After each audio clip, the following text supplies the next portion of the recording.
Chapter 15. The autumn wind and rain chilled his heart. After blowing out the oil lamp, Ding Ning took off his outer robes and sat cross-legged on his bed. He took out Song Shinshu's unexpected gift, the copper pill bottle, and poured out the small white pill that looked like a dead fisheye. This is the energy concentration pill that Realm 3 cultivators will use when advancing to Realm 4. Don't tell me you want to refine this pill now. As he looked at the pill, Zhang Sun Qianshue's cold voice sounded in the darkness across from him, through the curtain. Because this was a matter of cultivation, Ding Ning answered seriously, "Other people may not be able to, but my method is different from others. I can barely do it." Zhang Sun Qianshue did not speak. She knew that tonight was important to Ding Ning, so she just closed her eyes and lay down without cultivating. Ding Ning did not speak. He swallowed the white pill that looked like a dead fish, crushed the pill bottle, and then closed his eyes.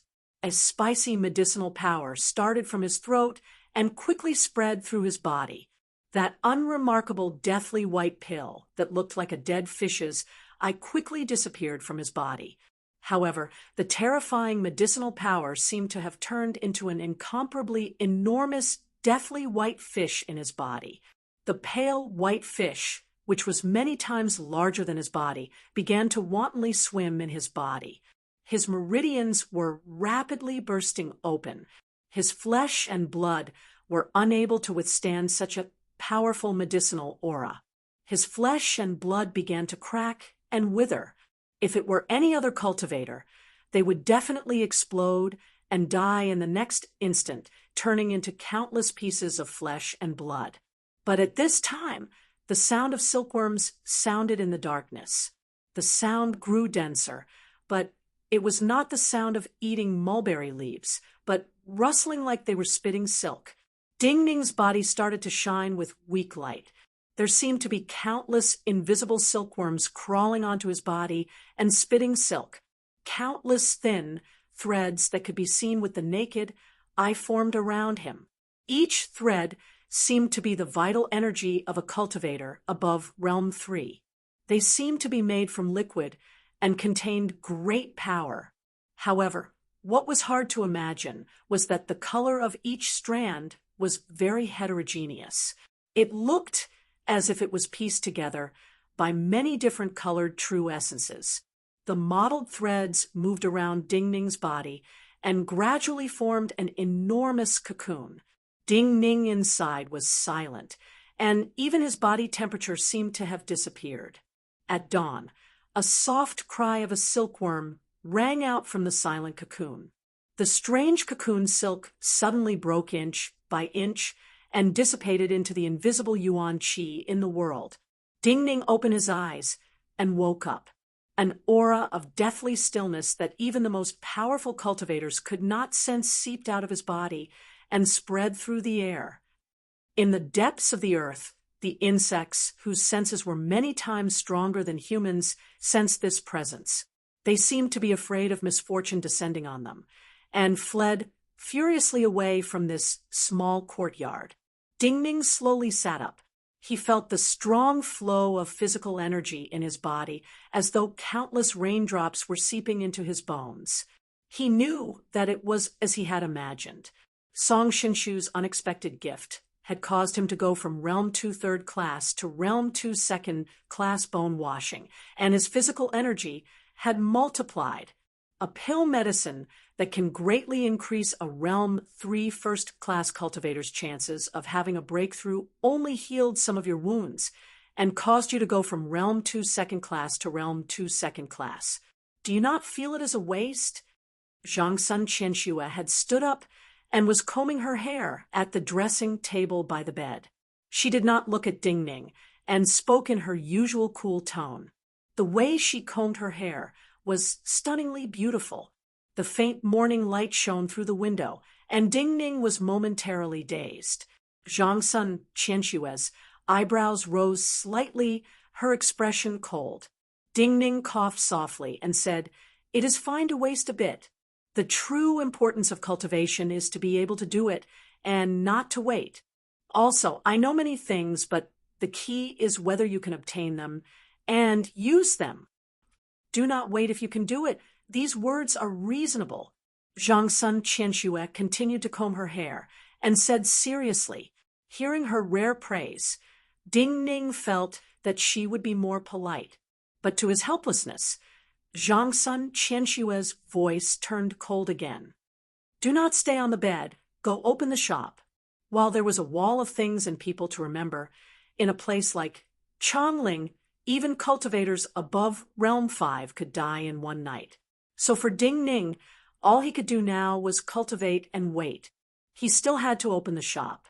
The autumn rain finally cleared after 5 or 6 days. No important people from the Divinity Bureau walked into the wine shop. Ding Ning knew that the scrolls related to him had probably been thrown into the fire. The most dangerous time had passed. For a long time in the future, the group of Divinity Bureau officials with noses more sensitive than hunting dogs would not waste effort on him. Autumn rain and cold. While the weather cleared for several days, the cold air grew thicker.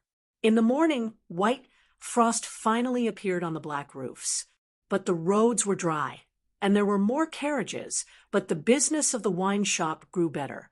It was still early in the morning, and it was time for breakfast. Ding Ning, who had changed into a new thin jacket, held the large bowl he usually used to eat noodles. As he drank the remaining noodle soup, he looked at a nearby pond. Some yellow wudong leaves floated in the pond. Ding Ning thought in a daze that the water in the water dungeon must have become very cold. But how could he enter the deepest cell in the water prison? Like the yellow leaves on the tree, they kept falling down, but there was still no clue or method of taking shape. At this time, a yellow-robed advisor slowly walked over from one end of the alley. This private advisor was in his 40s. He had a short beard, a thin rectangular face, and an amiable smile. Although he had an account book under his arm and wore a narrow-sleeved yellow brocade robe with flying fish patterns, he gave off the feeling of an immortal. This yellow-robed advisor looked at the bottom of his feet to avoid the dirt. He walked in front of Ding Ning and smiled slightly at Ding Ning, who was looking at him up and down. He bowed and said, "Is this little boss surnamed Ding?" Ding Ning put down his empty bowl and returned the bow. He asked curiously, "My surname is Ding." "Sir is?" "My surname is Su, and my name is Nian." The yellow-robed advisor smiled and pointed at the wine shop behind Ding Ning. He said amiably, "Today I have come to collect rent." Ding Ning stilled slightly. "Collect rent? It is the safety rent that is paid once a month," the yellow-robed advisor explained with a faint smile. Ding Ning frowned and said suspiciously, "Did you remember incorrectly? This month has already been paid." The yellow-robed advisor smiled and said, "We did not remember incorrectly. In the past, 2 Level Tower collected rent. Starting today, Jinlin Tang will be collecting it." Ding Ning's eyes widened in shock. He once again looked closely at the yellow-robed advisor. The yellow-robed advisor still had a patient and calm expression. He smiled and allowed Ding Ning to look at him. Ding Ning thought for a moment and asked, "If what you said is true, why didn't you go to other shops? Why did you come straight to my shop the moment you walked in?" The yellow-robed advisor smiled again. "Who doesn't know that Little Boss Wine Shop has the best business in Falling Parasol? It is early now. If we were an hour later, this place would be full of customers. Going to Little Boss's shop first is our rule. It is also a good start. The reasoning seems good." Ding Ning rubbed his face and smiled slightly. He said, "But I think that Sir should wait a few days before coming to collect rent." The yellow-robed advisor looked curiously at him. "Why?" Ding Ning said seriously, "The money of doing business should be delayed for as long as possible. Also, Sir may be a Jianghu swindler taking advantage of my young age to trick me. If Sir does not have his legs broken in a few days and comes again, It means that Sir is not a swindler. Also, we do not need to give the rent to old G of Two-Level Tower. We should give it to you. The yellow-robed advisor roared with laughter. While Ding Ning refused, he was very happy and smiled, sincerely. Looking at Ding Ning, who was serious and had clear eyes, he could not help but reach out and pat Ding Ning's shoulder. Little boss is right. Chapter 16. Looking at Ding Ning, who was casually throwing the bowl into the water basin, Zhang Sun Qianxue, who was putting the newly brewed wine into small jars, frowned and said in displeasure, "Even this kind of street matter bothers you?" Ding Ning naturally knew that with Zhang Sun Qianxue's perception, she must have heard his conversation with that person. He also frowned and said, "This is not an ordinary street matter. On the surface, Two-Level Tower only takes up the rental business of a small piece of land in the south of the city. But I heard that most of the brothels and gambling houses in Chongling are owned by them. They have been doing this for more than a decade, and their foundation is very stable. I had not paid much attention to Jinlintang in the past. On the surface, they seem to be doing some caravan and transportation business.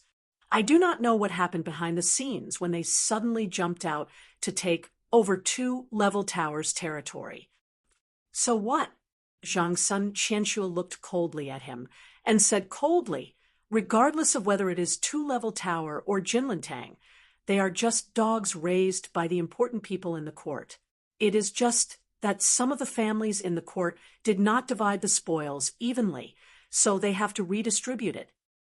It may be so in other places, but the capitals of the dynasties are not so simple." Ding Ning understood what she was thinking.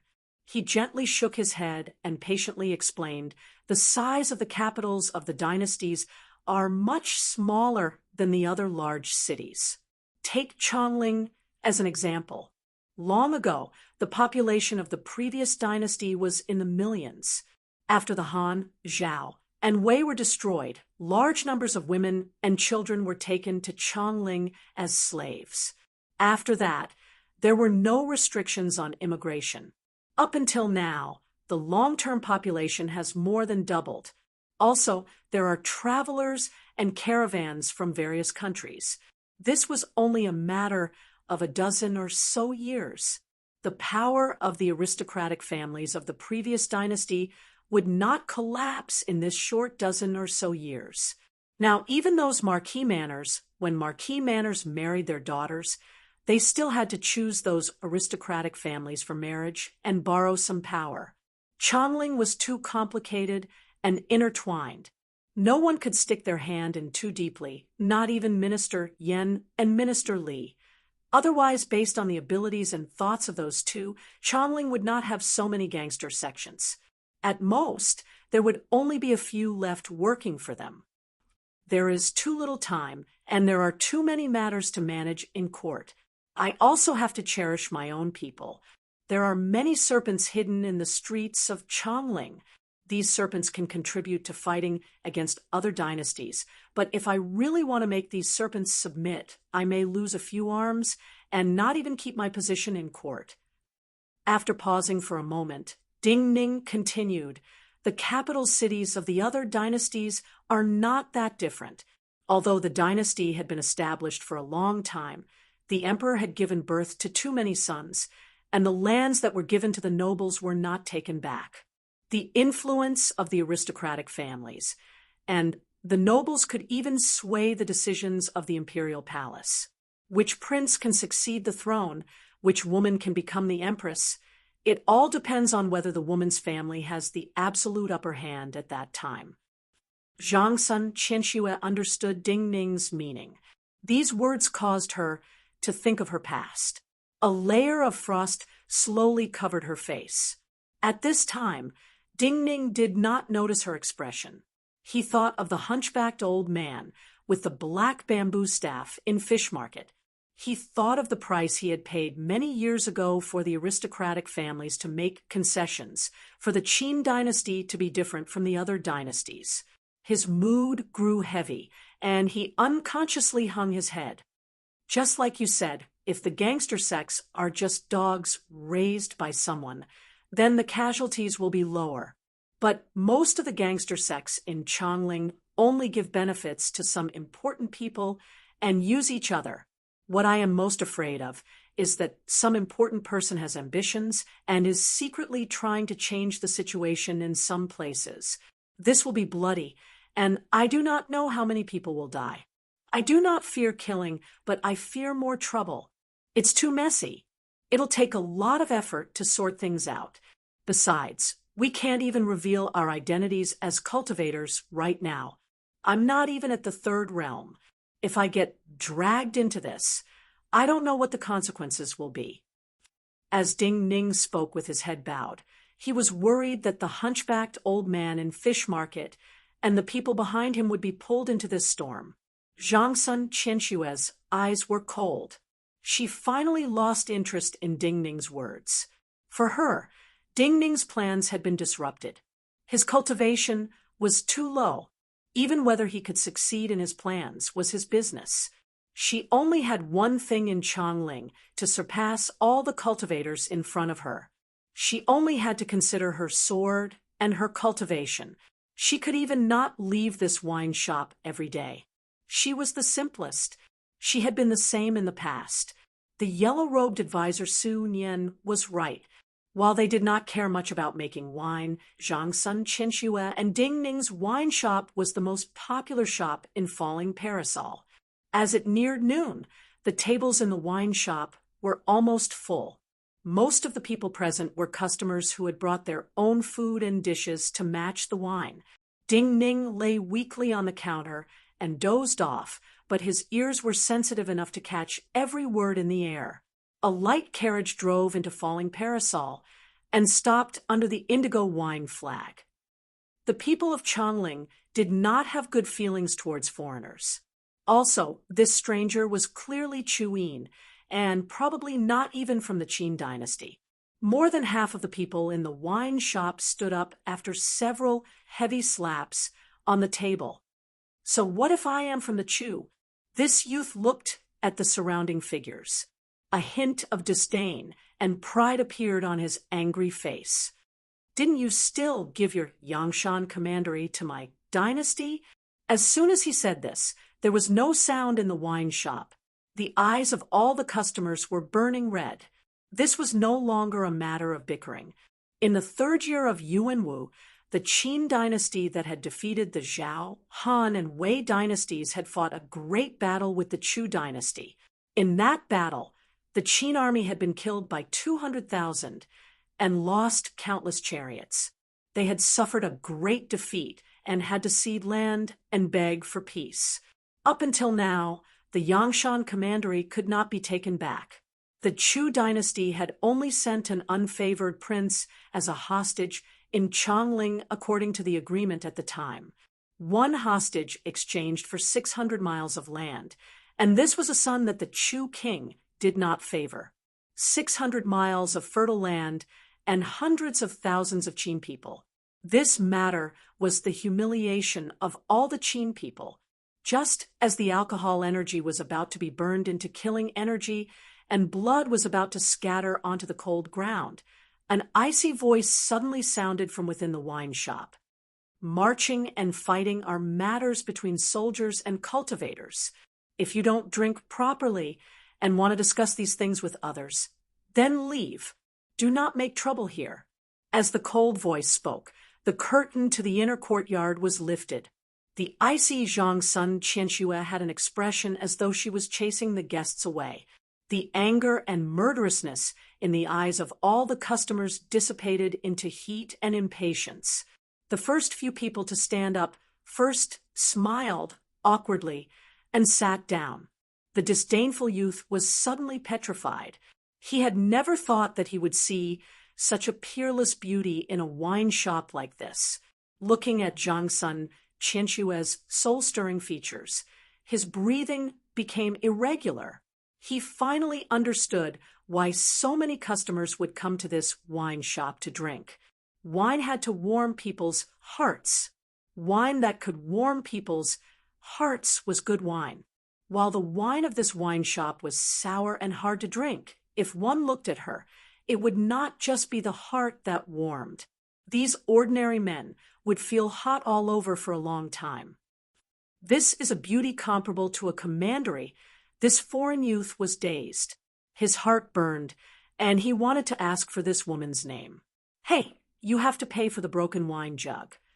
But at this time, Ding Ning looked up from the counter and lazily said to him, "Also, when you leave, clean up the fragments on the ground to prevent them from pricking people's feet." Chapter 17. The Qin people were straightforward and hot-tempered. It was common to see them use swords at the slightest disagreement. However, what could the struggles of the common people achieve in the affairs of the two dynasties? When the anger dissipated, this kind of conflict would be over. No one would take it seriously. Everything was the same as before. Ding Ning did the same things as before. When he was free, he would walk around Chongling, cultivate late at night, and open his shop in the morning. The weather grew colder. Ding Ning knew that autumn usually passed quickly in Chongling. When the frost on the door grew thicker in the morning, he could count on his fingers when the first snow would arrive. It was still just past morning. Ding Ning had just finished a bowl of noodles with pig intestines and washed his special coarse porcelain bowl. At the entrance of the alley on one side, a group of students in bright clothes walked in, talking and laughing. Seeing the patterns on the students' robes, Ding Ning's eyes showed a light he did not usually see. He raised his head and looked at the sky above the wudong tree that had lost all its leaves. He sighed emotionally in his heart. Is it finally here? The sword was the main weapon of the cultivators of the Qin dynasty. The lands of the Qin dynasty had been carved out by generations of cultivators in the years of war with their swords. After the Zhao sword furnace disappeared, the Qin dynasty's Min Mountain sword sect and Lingshu sword gate were recognized as the strongest sword sects in the world.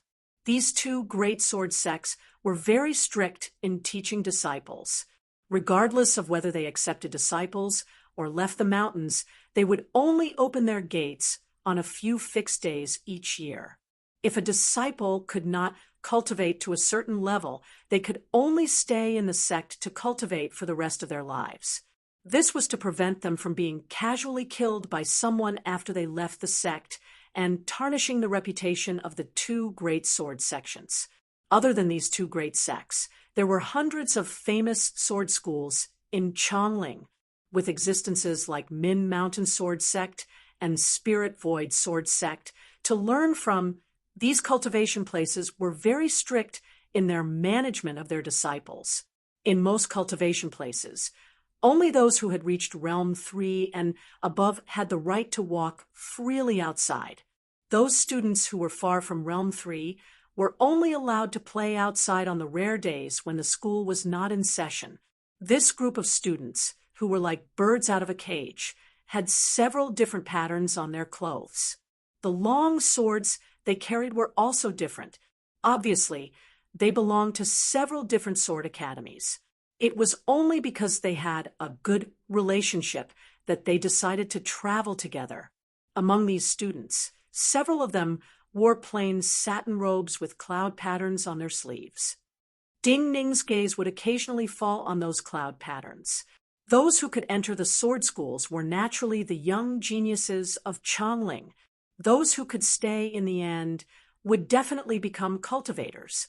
Those who could play and relax so happily on the opening day were naturally the best of the schools. Those students whose cultivation speed was not good did not dare to relax for even a moment, even during the school holidays. They cultivated with all their might, hoping to rise to the top. Among this group of students, the one walking at the front was a tall, square-faced youth who looked like a dragon and tiger. He was the fifth young master of the Su establishment in the South City, Su Hashan. The Su establishment in the South City had been one of the major families in Guangzhou in the previous dynasty. Later, they had produced several generals and were made 1,000 households. they could be said to have deep foundations, and were not like many families who had weakened due to the new policies during the Yuanwu era. The disciples of this generation of Su establishment had worked hard. Other than the ninth young master who had been ill since childhood and did not have the potential to cultivate, the other disciples had all entered various cultivation places. This Su Hashan cultivated in Pine Sword School. Among the students in the same year, he had few opponents. Other than him, there was a youth dressed in plain satin robes and a young woman dressed in purple satin robes in this group of students. Their backgrounds were also extraordinary. The youth dressed in plain satin robes looked to be 13 or 14 years old. He was of medium build, and while his face was young, he was filled with pride. Also, there were cloud patterns on the sleeves of his satin robes. This youth was called Xie Changsheng. The Xie family was a major business in the south, and his mother came from the Zhongshan family of the Wei dynasty. Before the war between the Qin and Wei started, his mother had persuaded many people from her family to come to Chongling and cut off ties with the Wei dynasty. The Xie family was able to have a place in Chongling because of that unusually far-sighted action. As to the young woman dressed in purple satin robes, Nangong Kaishu, she was a new noble in Chongling. Her father was a general who guarded Lisher Commandery, which had originally been an important city of the Zhao dynasty. Usually, the generals who could guard a place like this were important officials that the emperor trusted the most. Although they were all young geniuses who had a good relationship with each other, their family backgrounds were different after all. When they talked, the others were more or less reserved and excessively courteous. It was even to the extent that because they were worried about bumping into these three people, they intentionally maintained a certain distance from them.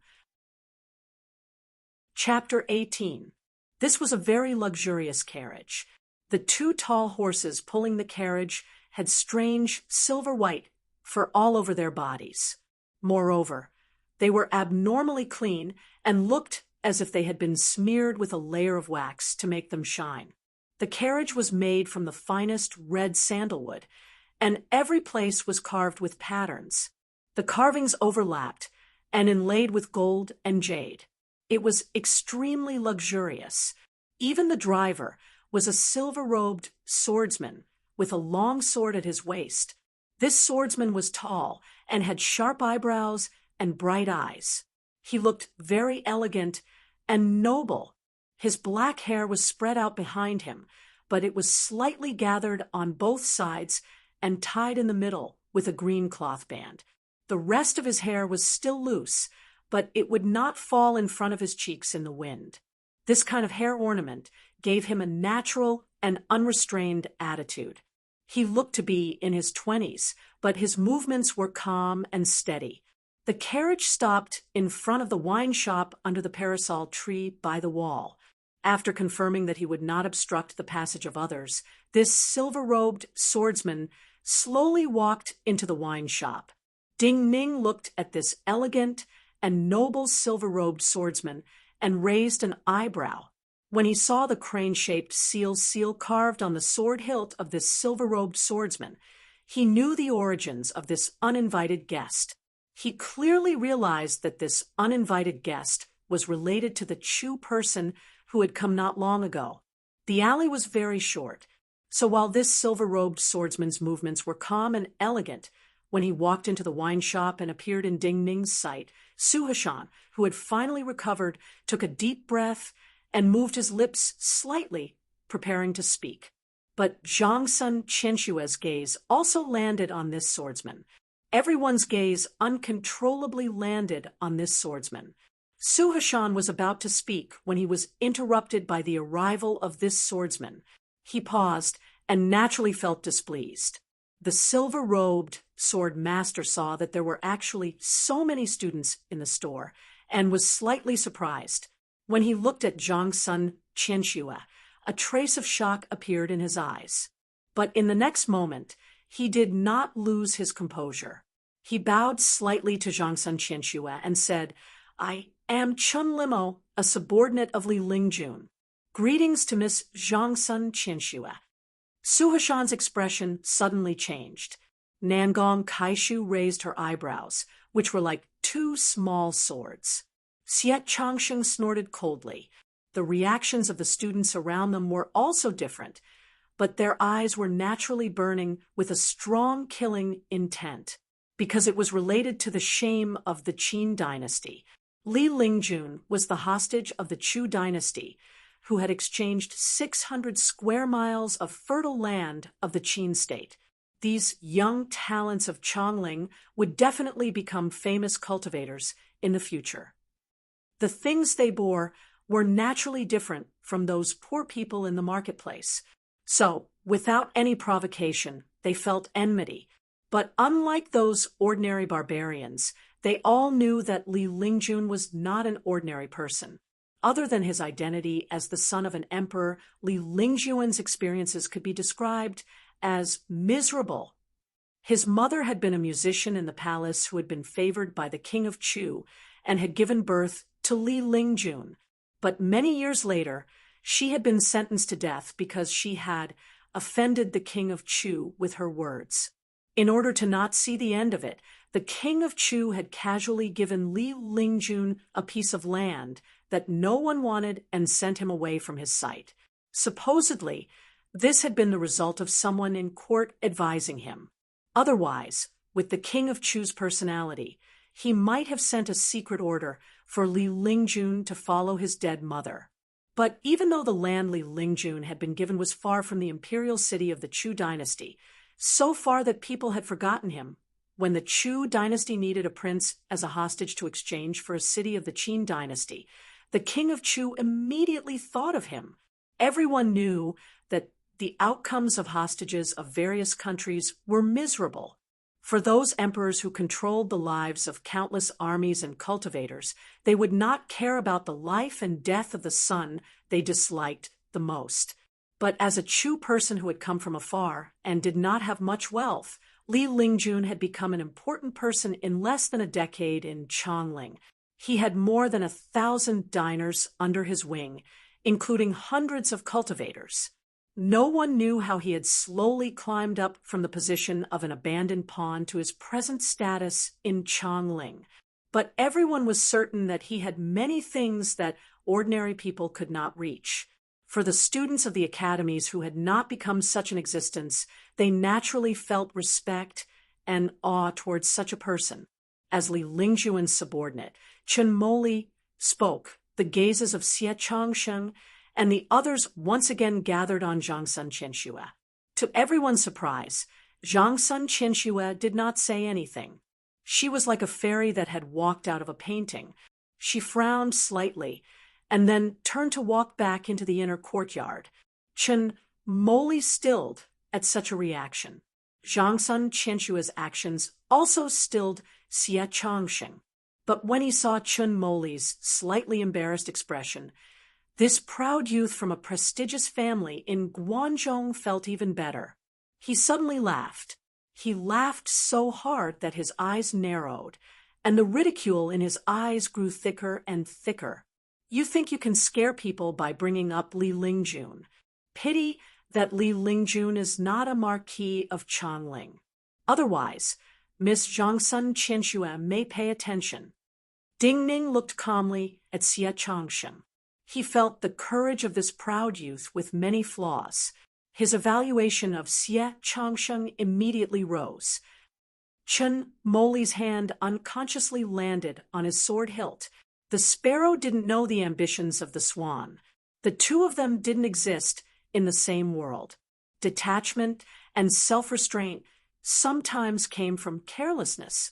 In Chen Moli's heart, these students weren't on the same level as him, so his handsome face was expressionless. There wasn't even a trace of anger.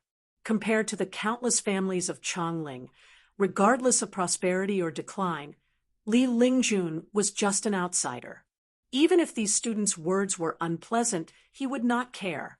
But today, he was certain that Zhangsun Qianxue was the person Li Lingjun had to have. This matter was unprecedentedly important. He needed a quiet environment to talk, and he needed to do something. Just how old are you? You do not study the sword, but do such meaningless things. His expression didn't change at all. He didn't even look at Xie Changsheng. He only shook his head and said softly. Xie Changsheng was very young. He was about the same height as Ding Ning, and also slightly thin. Even his satin robes were slightly loose. When he smiled normally, he could only be described as cute. But he was a cultivator. Hearing Chun Moli's words, everyone in the surroundings who were familiar with Xie Changsheng's personality stopped breathing. The air immediately turned cold. Frost seemed to form on Xie Changsheng's small face. He was silent for a long moment, and then raised his head slightly. Looking at Chun Moli, he shook his head and said, I hope that your sword will make me feel that you have the right to say this.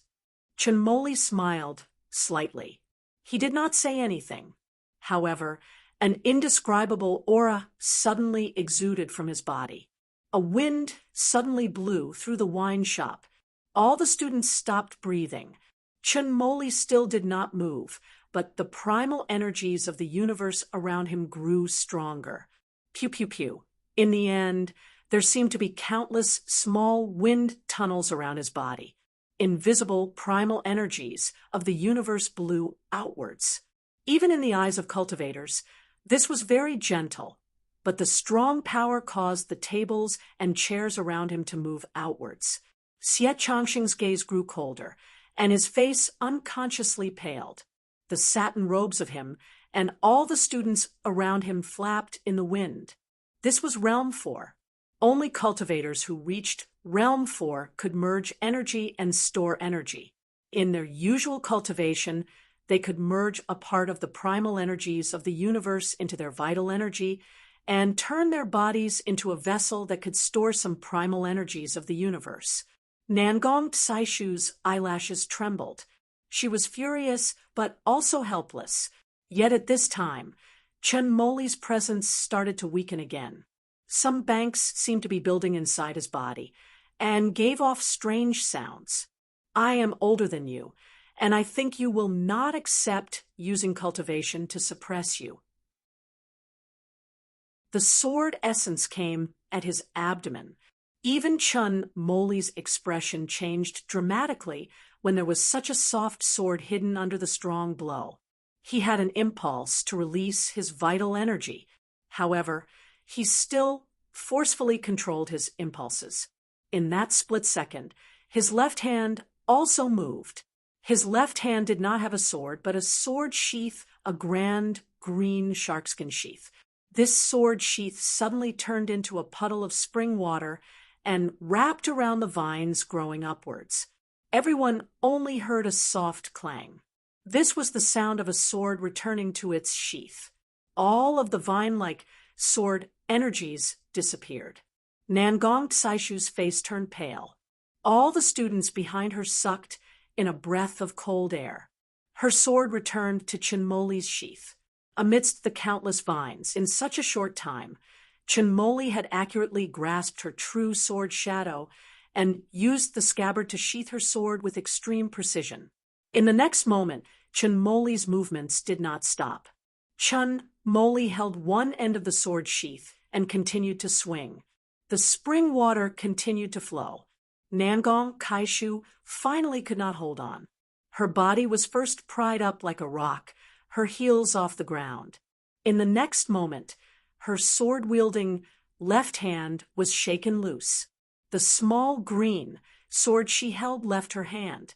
Like a bird caught in a cage, it was still trapped in Chun Moli's green sword sheath. Xie Changsheng lowered his head. His heart was cold and furious, but he knew anything he said now was useless. Su Hashan and the other students were also pale. From the moment Chun Moli started to show his cultivation, they knew that this Chu dynasty swordsman was strong. Yet they had not expected him to be so strong. Even Nangong Kaishu, who the teachers of Green Vine Sword School thought was the best at fighting among the students of Green Vine Sword School in the last few decades, had lost so easily. Even her green vine sleeve sword had been taken by a scabbard. Pew, pew, with two soft sounds, Nangong Saishu's feet landed on the ground. Two plumes of dust came out of her feet.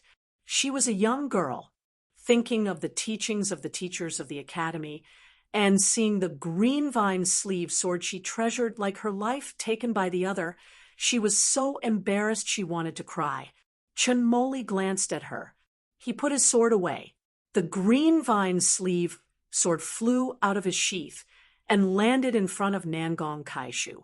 At the same time, the white jade longsword in his right hand returned to its sheath. There was an indescribable elegance in his posture. To be able to cultivate the green vine art and green vine sword manual to such a level, with such cultivation, you can be proud. Maybe you can defeat me in the future. He looked seriously at Nangong Kaishu and praised sincerely without any pretense. Nangong Kaishu did not look at him. She looked at the trembling green vine sleeve sword in the crack in the stone in front of her. She felt the helplessness and powerlessness of the green vine sleeve sword. Her nose felt sore. She felt sorry for it. She took a deep breath and rubbed her nose. Then she pulled out the small green sword, and her expression became extremely solemn once again. A faint green light swept past, as if a vine leaf had grown in the air. A faint bloody mark appeared on her right palm, and several drops of blood seeped out. "Mr. Chun, please live well. I will definitely defeat you." She raised her bleeding right hand and put the small green sword at her chest as she said seriously, this was the sword oath of the Qin. In her view, a loss was a loss, and a win was a win. It was not important if there was anything to be proud of in the process. Even more importantly, as long as she was alive, she would win back what she had lost. Chunmoli was silent for many breaths, not out of fear, but out of respect and worry. The Qin had the hearts of tigers and wolves. Even a young girl like Chongling had shown enough to make any Chu person wary. But what he needed to do today, he could not let this young girl and the students behind her slow him down. So his expression grew calm and cold again. Today's competition is actually unfair. After all, I have more battle experience than all of you. His gaze swept across Nangong Saishu's white hand, and the faces of Xie Chongsheng, Su Mozhan, and the others. Then he slowly said, I am only 27 this year. Ordinary people would find it hard to understand to suddenly mention one's age so seriously at this time. But these students were all cultivators. Usually, before they officially started cultivating, they would have already read countless books about cultivation and listened to a lot of teachings. So they knew the true meaning in Chunmoli's words. Chapter 20. The first step of becoming a cultivator was already extremely difficult for an ordinary person to enter into a state of complete meditation, where the psyche power was like a bystander, and where the psyche power could enter the depths of one's body and feel the internal qi in one's organs. After becoming a cultivator, the higher they went, the more difficult it was. The basic requirement for many sword schools to enter the inner school and receive the guidance of famous teachers and resources was to become a Realm 1 cultivator. To be able to leave the mountain and obtain the right to travel outside, they only had to reach Realm 3. Realm 3, Vital Energy Realm, sounded simple, but this realm alone had blocked the path of many cultivators. There were many white-haired old men in the true Qi realm who did menial tasks in the various cultivation grounds. From Realm 2 to Realm 3, the greatest barrier was to sense the primal energies of the universe. From the primal energies of the universe around the body, one could sense the primal energies of the universe that were suitable for oneself and merged with one's vital energy. Sensing the minute details of one's body and sensing the internal energies of the 5 organs was enough to prevent most people from becoming cultivators. To touch the larger and more empty primal energies of the universe that did not have much connection to one's body was something that many cultivators could not do in their entire lives. They had enough physical energy, but they could not sense the primal energies of the universe. They could not sense the living power that they could use, and they would always die at this barrier, knowing that the mountain was right in front of them, but they could not see it. This was the sorrow of many cultivators.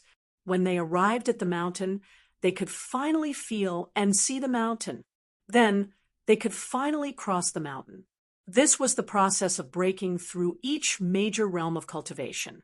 Everyone took a different amount of time to break through. Some people only needed a few years to break through, while others needed a lifetime to break through. Chun Moli's true age was 27, but his cultivation had reached Realm 4. Nangong Kaishu, Xie Changsheng, and the others knew that this kind of breakthrough speed was extremely fast. It could even be said that based on their present cultivation state and the records of their respective sword schools, they would have a hard time reaching Realm 4 before the age of 27. When we were at the same age, it was impossible for you to reach my level. This was the true meaning of Chun Moli's words. Xie Changsheng slowly looked up. He looked at Chun Moli's smooth face, and his gaze grew colder. Most of the cultivators looked very young. That was because after reaching the true energy realm, the changes to one's body could greatly increase one's lifespan. There were many cultivation techniques that could allow one's body to not age, making it seem as if time itself had stopped. Zhao Ji and 4th Mr. Zhao's youth made that Yen true Fire Palace cultivator feel surprised and at a loss. This kind of youth was only relative, because as early as 13 years ago, Zhao Yi and 4th Mr. Zhao's names had already shaken the world. Their real ages were much older than they looked, but the current Chun Moli was truly young. Go! Raising his head, Xie Changsheng didn't say anything. He only coldly spat out a word and called for everyone to leave together. Inferior was inferior. In this battle, he wholeheartedly accepted his loss. He could afford to lose. No one said anything and simply left with him. Ding Ning's brows furrowed deeply. Although the performance of these students was already extremely good in his eyes, this development had already disrupted his plans. Chun Moli looked at the backs of these students, and his mood grew heavier. With the personality and conduct of the Qin people, they would want to win back the 600 miles of fertile land they had lost in the past. The Chu dynasty had been strong for many years, but compared to these Chongling youths, the talented nobles were more delicate and lacked the heart of a wolf. He took a deep breath and calmed his expression and mind. Then he turned to look at Ding Ning. Even this ordinary young man from the streets made him feel that he was extraordinary.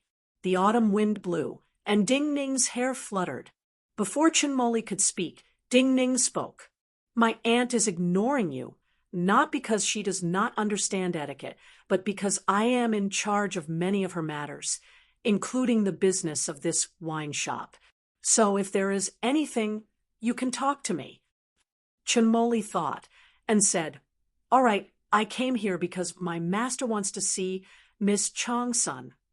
Chun Moli was one of Li Lingjuan's retainers. The master he spoke of naturally referred to the famous and legendary Li Lingjun, an important person that all cultivators in Chongling had to look at differently. Hearing his words, Ding Ning said straightforwardly, Since your master wants to see my aunt, why did you come and not him? Chun Moli stilled. He had not expected Ding Ning to say this. Li Lingjun was naturally not on the same level as a wine shop woman. With Li Lingjuan's status, did he need to personally request to see a wine shop woman? But how could he answer Ding Ning now? Of course, he could not directly say this kind of unreasonable but basic truth. The conversation seemed to be at a stalemate. At this time, a soft clap sounded from a grand carriage parked on the side of the road. The youths of Chongling are really awe-inspiring. A voice that was more gentle than Chunmoli's and sounded like a spring breeze came from the carriage. There was a type of person in the world who was born with an indescribable charm. Some are skilled in music, some are skilled in dancing, some are exceptionally understanding, and some are especially good at cooking. But of all the concubines, the one he favors the most is Consort Zhao from the Zhao dynasty. Hearing the words Consort Zhao, Li Lingjuan's eyes turned cold, but his expression was still calm and elegant. He maintained his elegant silence. What does he want to say? The onlookers in the surrounding streets were even more curious. Consort Zhao was a topic that the Qin people would often talk about. This legendary woman came from a declining noble family of the Zhao dynasty. Supposedly, she was born with a seductive bone and was the best beauty in the world. Her body was soft and fragrant, and her skin was as smooth as milk. She was skilled in some secret arts in the bedroom. Even though the Chu king was lustful, he had been enchanted by her in these years. She could be said to be the most powerful person in the Chu dynasty other than the Chu king. In the Chu dynasty, most people feared and hated Consort Zhao and called her demon consort Zhao in secret. It was only in Chongling that ordinary city youths dared to talk about her name. If ordinary city youths dared to talk about her openly in the Chu, they likely would have sunk into a river the next day. Although your imperial father has a large number of children, he has never had a child with his most beloved concubine. I don't know if it is because your father is not satisfied with the present princes, or because he wants to wait for his son to appear, so the Chu dynasty has not made a crown prince. Ding Ning did not appear afraid, and continued to speak calmly. Li Lingjun, you have a good reputation in Chongling these years. I think that if the people of the Chu are not blind, they will not fail to see your talent.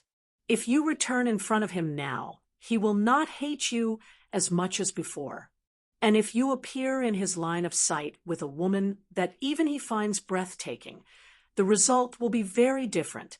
Based on your father's personality in the past, he may not care if that woman is related to you, but he may feel some guilt towards you for taking away your beloved consort. Consort Zhao has no children. If your father makes someone else the crown prince, when she loses power in the future, no one in her position would want that day to come. She has no children, and you do not have a mother. You are also a true prince, so you are a perfect match for her.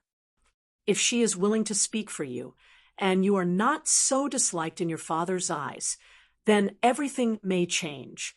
You may become the crown prince of the Chu dynasty and become a great emperor like your father in the end. If there is a crown prince he does not want to see, he will come to Chongling to take your position. The autumn wind was still blowing, but every corner of the street seemed to suddenly become cold. Most of the spectators were poor people who did not have much knowledge, but Ding Ning's narration was very organized and clear, and even they heard it clearly. It was just that such a big matter. Could it really be openly announced on the streets?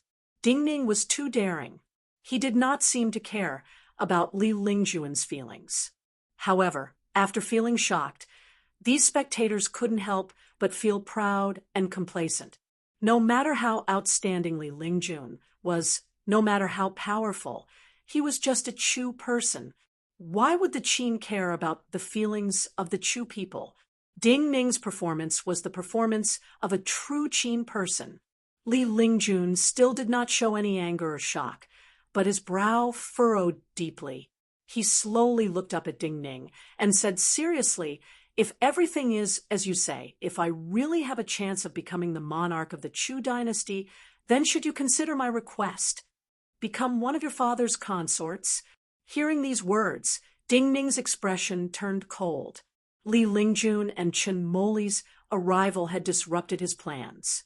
He was not very happy to start with, but his usual patience made him know that calmly changing and redesigning was far more important than being unnecessarily angry. Now, he was truly unhappy. In your view, this is a rare opportunity. We should thank you for your guidance and rewards, and finally have the possibility of living a good life in the future? Are we really as lowly as you imagine? He looked coldly at Li Lingjun and said slowly and clearly, "We are living well in Chongling. Do you think I will have my aunt follow you and do such a thing for such a possibility?" Li Lingjuan's expression was still calm, but his eyes burned. He said calmly, "One person working for a country, this is not just a rare opportunity. You do not care and are not interested, but other people may feel this is a meaningful matter. It is better than being a wine merchant here and marrying a merchant." "You are insulting my aunt." Ding Ning laughed.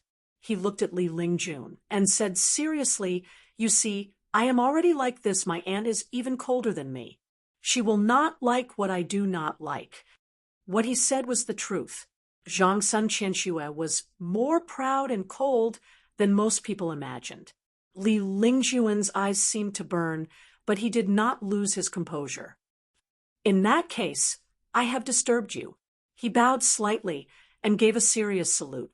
Then, he turned around gracefully and walked towards his carriage. Some opportunities are fleeting and will never come again. But if one does not grasp them, when one is old, one may sigh that one's life was not exciting enough. Li Lingjun had the demeanor of a gentleman, but Chun Moli could not be appeased. He gripped his sword hilt, his knuckles white from the force. When he turned to leave, he sighed softly as though he was talking to himself. "Will my life not be exciting enough?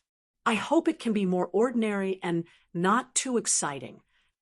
Hearing these words that seemed to be meant for him, Ding Ning grimaced and thought softly inside. When the carriage curtains fell and cut off the outside world, Li Lingjuan's expression became dim and cold. He was certain that Ding Ning was a true genius.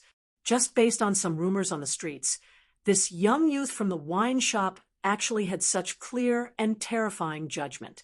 He actually saw the situation of the distant Chu dynasty even more clearly than him, yet geniuses that could not be used by him were especially detestable. Geniuses that could not be used by him were likely to be future enemies. The carriage started to move. The carriage shook slightly as the wheels rolled over the stone path. He closed his eyes, and his cold expression grew even colder. The conversation just now had reminded him of many things and made him realize how urgent this matter was.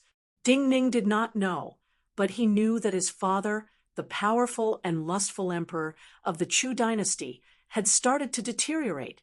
The road was long, and the road back home was so difficult and long. Yet no matter how far the road was, it could not extinguish the fire in his heart. Chapter 22. The grand carriage drove out a falling parasol. Sparse applause and cheers rang out. No matter how extraordinary they usually felt Li Lingjun was, and could not help but be excited and surprised to see this legendary person today, the other was from the Chu. They would be happy to make a Chu person unhappy. To be able to make a Chu person unhappy. This youth in the wine shop was as special as the rumors said.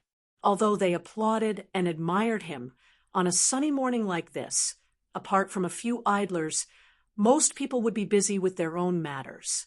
Furthermore, they had already wasted a lot of time watching the show. Therefore, most of the spectators left happily, preparing to boast about what had happened here to the people around them when they were busy with their own matters. A spectator who had come when Nangong Kaishu and the others were fighting with Chen Moli quickly walked into the wine shop. This was a sickly-looking man in his 30s. He wore a gray cotton robe that appeared slightly thick in this weather. He was more handsome than most people in Chongling, but he seemed to be afraid of the cold when he wore the thick robe. His body shrunk slightly. There were wrinkles at the corners of his eyes, and between his brows. Even if he was not thinking, he seemed to be thinking of something troublesome. Such a person must have many things to think about and worry about on a daily basis. After walking into the empty wine shop, he seemed to have walked into his own home. He did not immediately pay attention to Ding Ning, who was putting the tables and chairs back in place.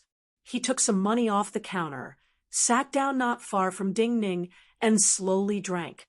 "Who are you? You important people. Don't you have other places to go? What do you mean by circling around this small place?" Ding Ning said in a bad mood as he slammed a chair down across from this man. Even if they were just watching, it was hard to remember when so many important people appeared. They could not help but feel irritated, much less what Ding Ning was thinking about right now. The man in his 30s did not feel Ding Ning's attitude was bad. Instead, he found it very interesting and smiled, saying, "My name is Wang Taishu. I haven't said a word to you since I came in, and I can be sure that you haven't seen me. How can you be sure that I am also a big shot?" "Wang Taishu, looking at your body, it really is weak." Ding Ning sat down across from this rather handsome man in his 30s. He looked at the other's weak breathing and saw that one of his teeth was missing when he spoke. He said with slight disdain. Then he turned his hand and pointed outside the shop. "You ask me how I know you are an important person. Do you think I am blind?" Those burly men stopped the few people who wanted to walk into this shop. You monopolized this place alone, and the people who were stopped didn't seem to have any complaints. How do you think I know? This is called thoroughly meticulous. Wang Taishu did not mind Ding Ning's mocking tone at all. Instead, he smiled appreciatively. He did look weak. He was missing a tooth, and his other teeth seemed to be loose. He looked at Ding Ning and said with a smile, "You can be fine in small places. You can see the whole picture in large places. You can see what others cannot. The fog that covers your eyes does not exist for you. This is a natural genius." Ding Ning glanced at him. "Why are you a ghost if you are not a person?" Wang Taishu smiled again and said, "Not long ago, a yellow-robed private advisor came to this alley to collect rent and asked you for rent, but you didn't give it to him." Ding Ning frowned slightly. He said he would come in a few days, but did not come. "Are you from Two-Level Tower or Jinlantang?" Wang Taishu smiled and said, "I am from Two-Level Tower. More accurately, I am in charge of all matters of Two-Level Tower." Ding Ning looked suspiciously at him. "The master of Two-Level Tower is so weak." Wang Taishu put away his smile and said seriously, "Maybe I have been dealing with too many matters recently and hurt my body. If you really are the current master of Two-Level Tower, you should not coincidentally appear here." Ding Ning looked seriously at him and said, "But that has nothing to do with me. What matters to me is how your negotiations with Jinlantang are going, and who should our rent be given to? I am still alive, which means the rent should be given to us." Wang Taishu coughed softly and said proudly, "As to why I am here today, it is because Li Lingjun has come." Probably afraid that he had not been clear enough, Wang Taishu looked at Ding Ning and said, "You also understand that Two-Level Tower has business on the surface and business on the surface. The business on the surface has little profit, but this is related to face. If the business on the surface is taken by others, it means that the business on the surface cannot be maintained. This is our territory, and our business on the surface. Previously, we had a hard time fighting with Jinlantang, but a big dragon, likely Lingjun, suddenly appeared here. Of course, we do not know the meaning of his appearance here, so we came to see if he shows any words or actions related to Jinlantang. Then I will have to consider which river I will be lying in tomorrow." "You are so afraid of him." Ding Ning mocked. "I am not the same as you." Thinking of what Ding Ning had just said to Li Lingjun, Wang Taishu could not help but smile. Even if you make him lose face due to his status, he will not do anything to you. If he attacks a common youth like you, he is not a gentleman. You probably know this, so you treat him like this. But we are not the same. If we really have a conflict with him, it will be a bloody matter. Also, you saw the strength of the cultivators under his sect. There is more than one cultivator, like Chunmoli, but I am not afraid of him. Chapter 23. Anyone who heard Ding Ning's words would be shocked and incredulous. They would even hit Ding Ning's face with their wine bottles. Because entering Min Mountain Sword Sect, was this something a common youth could think of? Min Mountain Sword Sect and Lingshu Sword Gate only accepted a few dozen disciples each year, but how many young people of suitable age were there in Chongling? Also, Min Mountain Sword Sect and Lingshu Sword Gate did not just accept disciples from Chongling, but the entire Qin dynasty and even some distant vassal states and friendly countries. How big was that territory? How many great cities were there? Even a peerless genius in a large city would find they were very ordinary in front of Min Mountain Sword Sect. Those who could enter Min Mountain Sword Sect and Spirit Void Sword Sect could be described as monsters. For example, some people were born with the ability to sense the primal energies of the universe. This meant that they would not face any obstacles in their cultivation in the first 3 realms and would be many times faster than ordinary people when they reached Realm 5 from Realm 4. Some people were born with wider meridians than ordinary people, and the meridians in their bodies could store more vital energy and primal energies of the universe. This meant that the higher their cultivation, the more power they could squander than cultivators of the same level. Some people, not long after they were born, would naturally become cultivators, and the energies of their organs would naturally form vital energy. Facing monsters like this, most geniuses could be described as trash. Therefore, even the elite disciples of some of the clans and families with monstrous power within the dynasty would not continuously waste their time in front of the mountain gates of these 2 great sword sections. Instead, they would take the second path. First, enter some other suitable cultivation grounds, obtain some fortuitous encounters, and then try to distinguish themselves in the trials related to the 2 great sword sects, and obtain the qualifications to enter some of the secret grounds and scripture storage grounds of the 2 great sword sects to observe and learn. Other than this, the bureaus had a small number of recommendations. Only those who worked in the bureaus performed exceptionally well and accumulated merit to a certain level would qualify to enter the 2 sword sects to study for a while. But these 2 paths were also difficult to walk. Therefore, after regaining his senses, Wang Taishu couldn't help but cough lightly and add, "Are you really not joking? Are you kidding me?" Ding Ning glanced at him and said, "I also know that in the new batch of students, there are those from the Sword Academy who have the right to participate in the exam." Seeing the certainty in Ding Ning's eyes, Wang Taishu was finally sure that Ding Ning was not joking. He frowned deeply, and a Chuan character appeared between his eyebrows. "Looks like you've really thought about it." He took a deep breath and said with a frown, "If you stand out in some special trials, you can avoid being overshadowed by those monsters. But have you ever thought that to enter Min Mountain Sword Sect and Spirit Void Sword Sect, you need to be born? To win in the special trials, you need not just born, but also acquired. That's even more unfair." Wang Taishu coughed again, but he still said seriously and carefully, "Many nobles and clans have this idea. Even if their innate stage is slightly weaker than those monsters, they can accumulate a large amount of resources. Their innate stage and postnatal stage resources will make their disciples a cut above others in the exam. So in those trials, the ones who win in the end are usually those who are not as good as the monsters, but have countless resources behind them in their cultivation." Seeing him so serious, Ding Ning's disdainful expression completely disappeared. He said calmly, Since you say that I am a genius who can easily figure things out, I naturally know what you say. The question now is whether you have the ability to let me enter those sects that qualify to participate in the exam.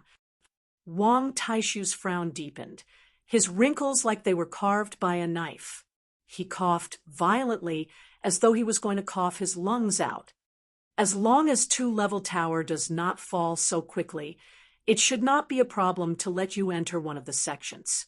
After his coughing calmed slightly, he panted and said, even more importantly, in any business, you have to pay and return.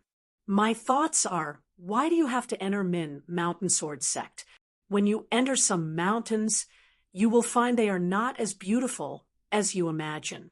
Rather than paying a great price to let you participate in those trials where the chances are slim, in my view, it is better to spend the price on you. This way, you may achieve more. I admit that you are also a monster.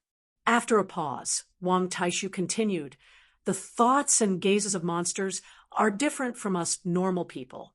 But the monsters that Min Mountain Sword Sect and Lingshu Sword Gate want are not just in terms of thoughts and vision, but also in terms of physical cultivation talent. Ding Ning looked calmly at Wang Taishu and said softly, you are very honest, so I can tell you that my body has a great problem. A great problem? Wang Taishu's eyebrows rose. What problem? It's a kind of innate illness. Several years ago, there were already cultivators who came to this conclusion about me. In the past few years, there have been quite a few people who came to see me. Ding Ning slowly said, the energies of my organs are too active, and I have an illness of premature aging. If I become a cultivator and practice the methods of most sects, it will cause the energies of my organs to be even more active. Then I will die at a young age. So I have a reason to enter Min Mountain Sword Sect. Shock appeared in Wang Taishu's eyes again. He did not know more of Ding Ning's secrets, so he felt he understood why Ding Ning had such a calm gaze most of the time. A person who always felt his life would end quickly and did not fear death would naturally be calmer than ordinary people most of the time. Or was this the so-called geniuses would be envied by the heavens and great disasters would accompany them throughout their lives? So, Min Mountain Sword Sect has a cultivation method that can let you live longer.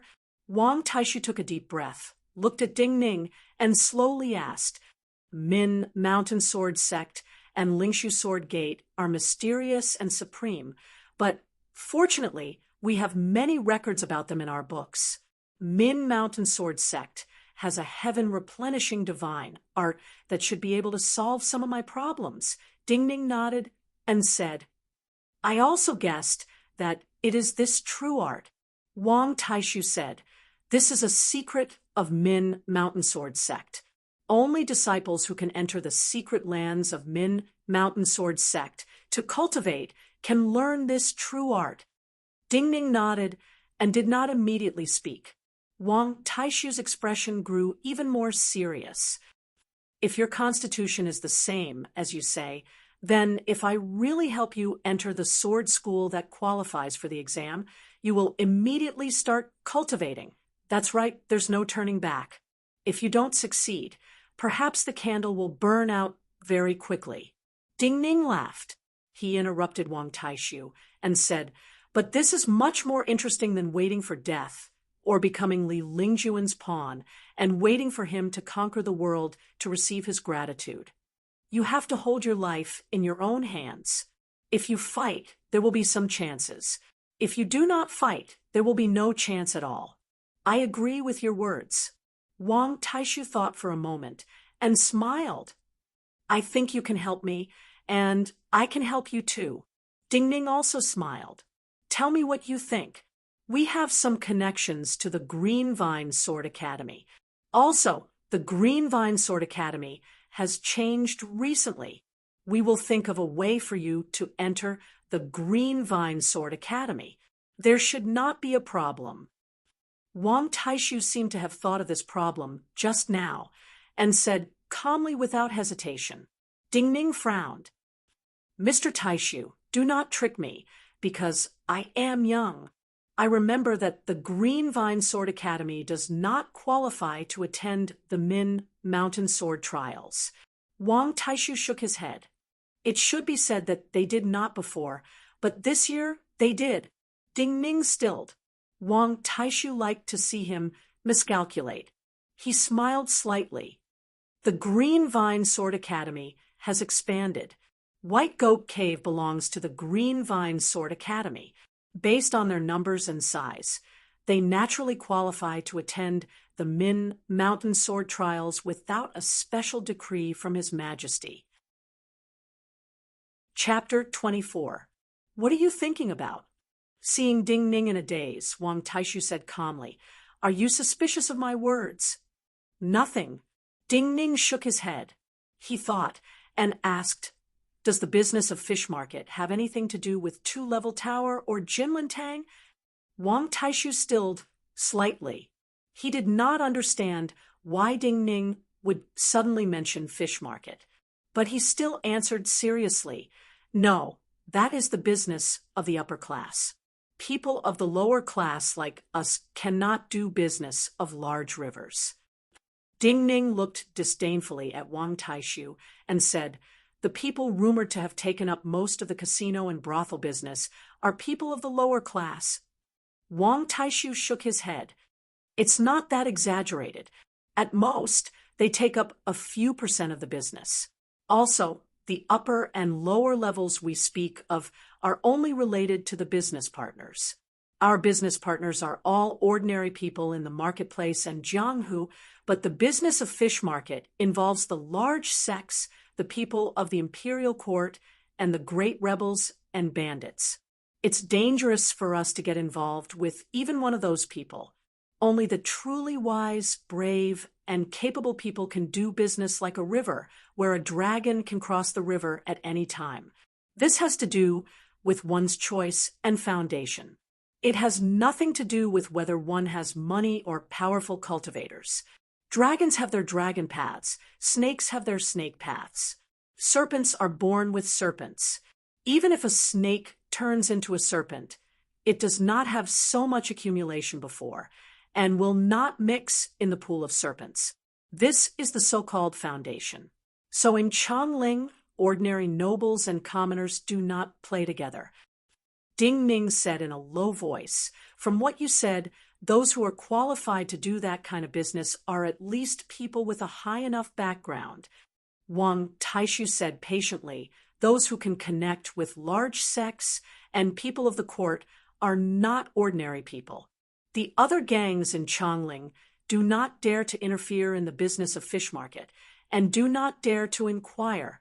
The rules of fish market were set by first Miss Shang. I only know that she is a woman and that she must be extraordinary. As for her background and how she came to this step, I do not know anything. It's good that Jinlintang and fish market have nothing to do with each other. Ding Ning said calmly, It seems that you might be able to help me. Wang Taishu misunderstood. He thought that Ding Ning had considered the possibility of fish market. His eyes lit up as he said, solemnly, Jinlintang's main businesses are caravans and escorts. Other than that, there are also some transport businesses that are related to the military. Logically speaking, in terms of wealth and foundation, they cannot compare to Two-Level Tower. Also, perhaps you do not understand, while there are no laws and regulations in the Jianghu, there are many established rules. Their actions this time were mostly due to the fact that they did not follow the rules. We have been in Chongling for so many years and have been on good terms with the other gangs. So after investigating and thinking, we thought of two possibilities. Ding Ning's eyebrows rose slightly, indicating for Wang Taishu to continue. One of the possibilities is that a powerful cultivator has suddenly appeared in Jinlintang. There are examples like this. In the past, there was a fight over the Feng Shui Wharf in the north of the city because Flying Fish Hall had a few more people from the countryside. Among those people, there was someone with the surname Foam. He was a powerful cultivator, but had not become famous in a small place. In the end, the apricot forest nursery that fought against Flying Fish Hall was killed. Wang Taishu coughed softly. When his breathing evened out, he said, "Since there was an example like this, I thought of a way and purposefully gave them a chance to assassinate me." "So you are so weak." Ding Ning smiled slightly and said, "This is a good method. The fighting between gangs is not the same as fighting between cultivators. There are many ways to kill some powerful cultivators alone. For example, crossbow formations, poison traps, or assassinations of the old and weak. Right now, you are weak, but you are still alive. So, what answer did you get from this test? Other than some cultivators we have prepared for, there were no powerful people like I was worried about." Wang Taishu's brow furrowed deeply again. "So we feel that there is only one possibility left. I fear that someone in the court has taken a liking to our business. This is very possible. From what you said, Jinlin Tang's business is connected to the water transport." Ding Ning frowned slightly. "If this is the case, it is not terrible. We can fight. I want to hear your opinion." Wang Taishu was not surprised.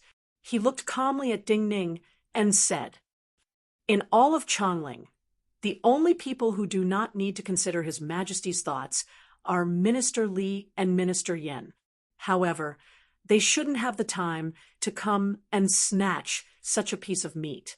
Furthermore, according to the stories about the two of them, what they want to do is either all of you will suddenly be executed, or they will send someone to do it slowly in an orderly manner."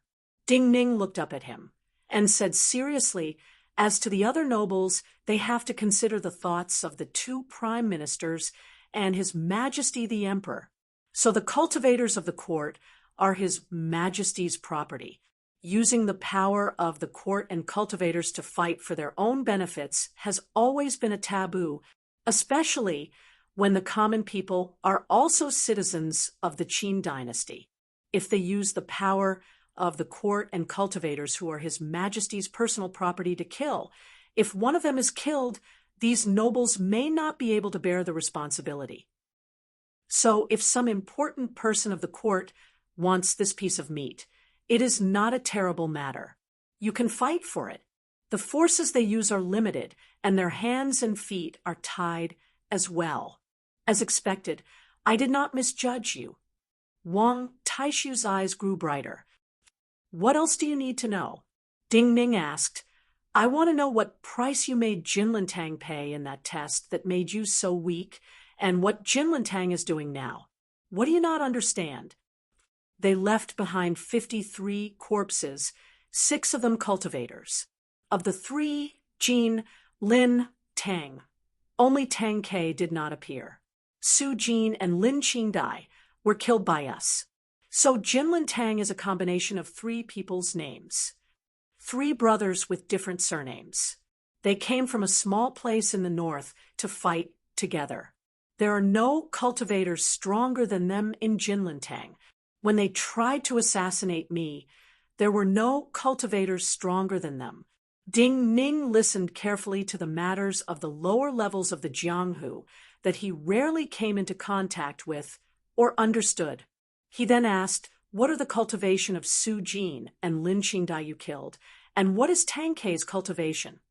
Wang Taishu said, "Su Jin is Realm 4 First Class, Lin Qingdai is Realm 5 Third Class. As to Tang Ke, he should be Realm 4 First Class." "You are certain that Tang Ke's cultivation is not unexpected?" Ding Ning said. Wang Taishu shook his head. "With certainty. I am certain that the reason he is not here is because he coincidentally is not in Chongling and could not make it in time. It is not like you think that he is having a breakthrough or that his status is higher than the other two." Ding Ning nodded. "How are your losses?" Wang Taishu glanced at him. "We did not lose much." Ding Ning said, "Then what will they do next?" Tang Ke actually managed to persuade Fatty Zhang of Thunder Rain Hall to come negotiate with us. Wang Taishu took a deep breath and said, "This is what I do not understand the most right now. If it was me, I would either take the rest of the people and flee Chongling or make a dying counterattack and ask for some power we do not know of. But while Thunder Rain Hall is not on good terms with us and wants to get some business from us, they usually follow the rules. Also, they said that the location of the negotiation will be in our territory. We have strict requirements for their people. If they do not meet our requirements, I will not appear." Ding Ning was silent for a long time and then said, "Not to mention the time, at least you have the land, people, and people asking another important Jianghu leader to negotiate. It looks like they are asking you to be magnanimous and not kill them all. Then, do they have any special requirements for you people who are here?" Wang Taishu shook his head. "No." Ding Ning laughed. "It does not matter if you bring more people." Wang Taishu looked at him. "Since this is our territory, we will set up the negotiation location. This is the problem." Ding Ning looked seriously at him and said calmly, "I think I know why."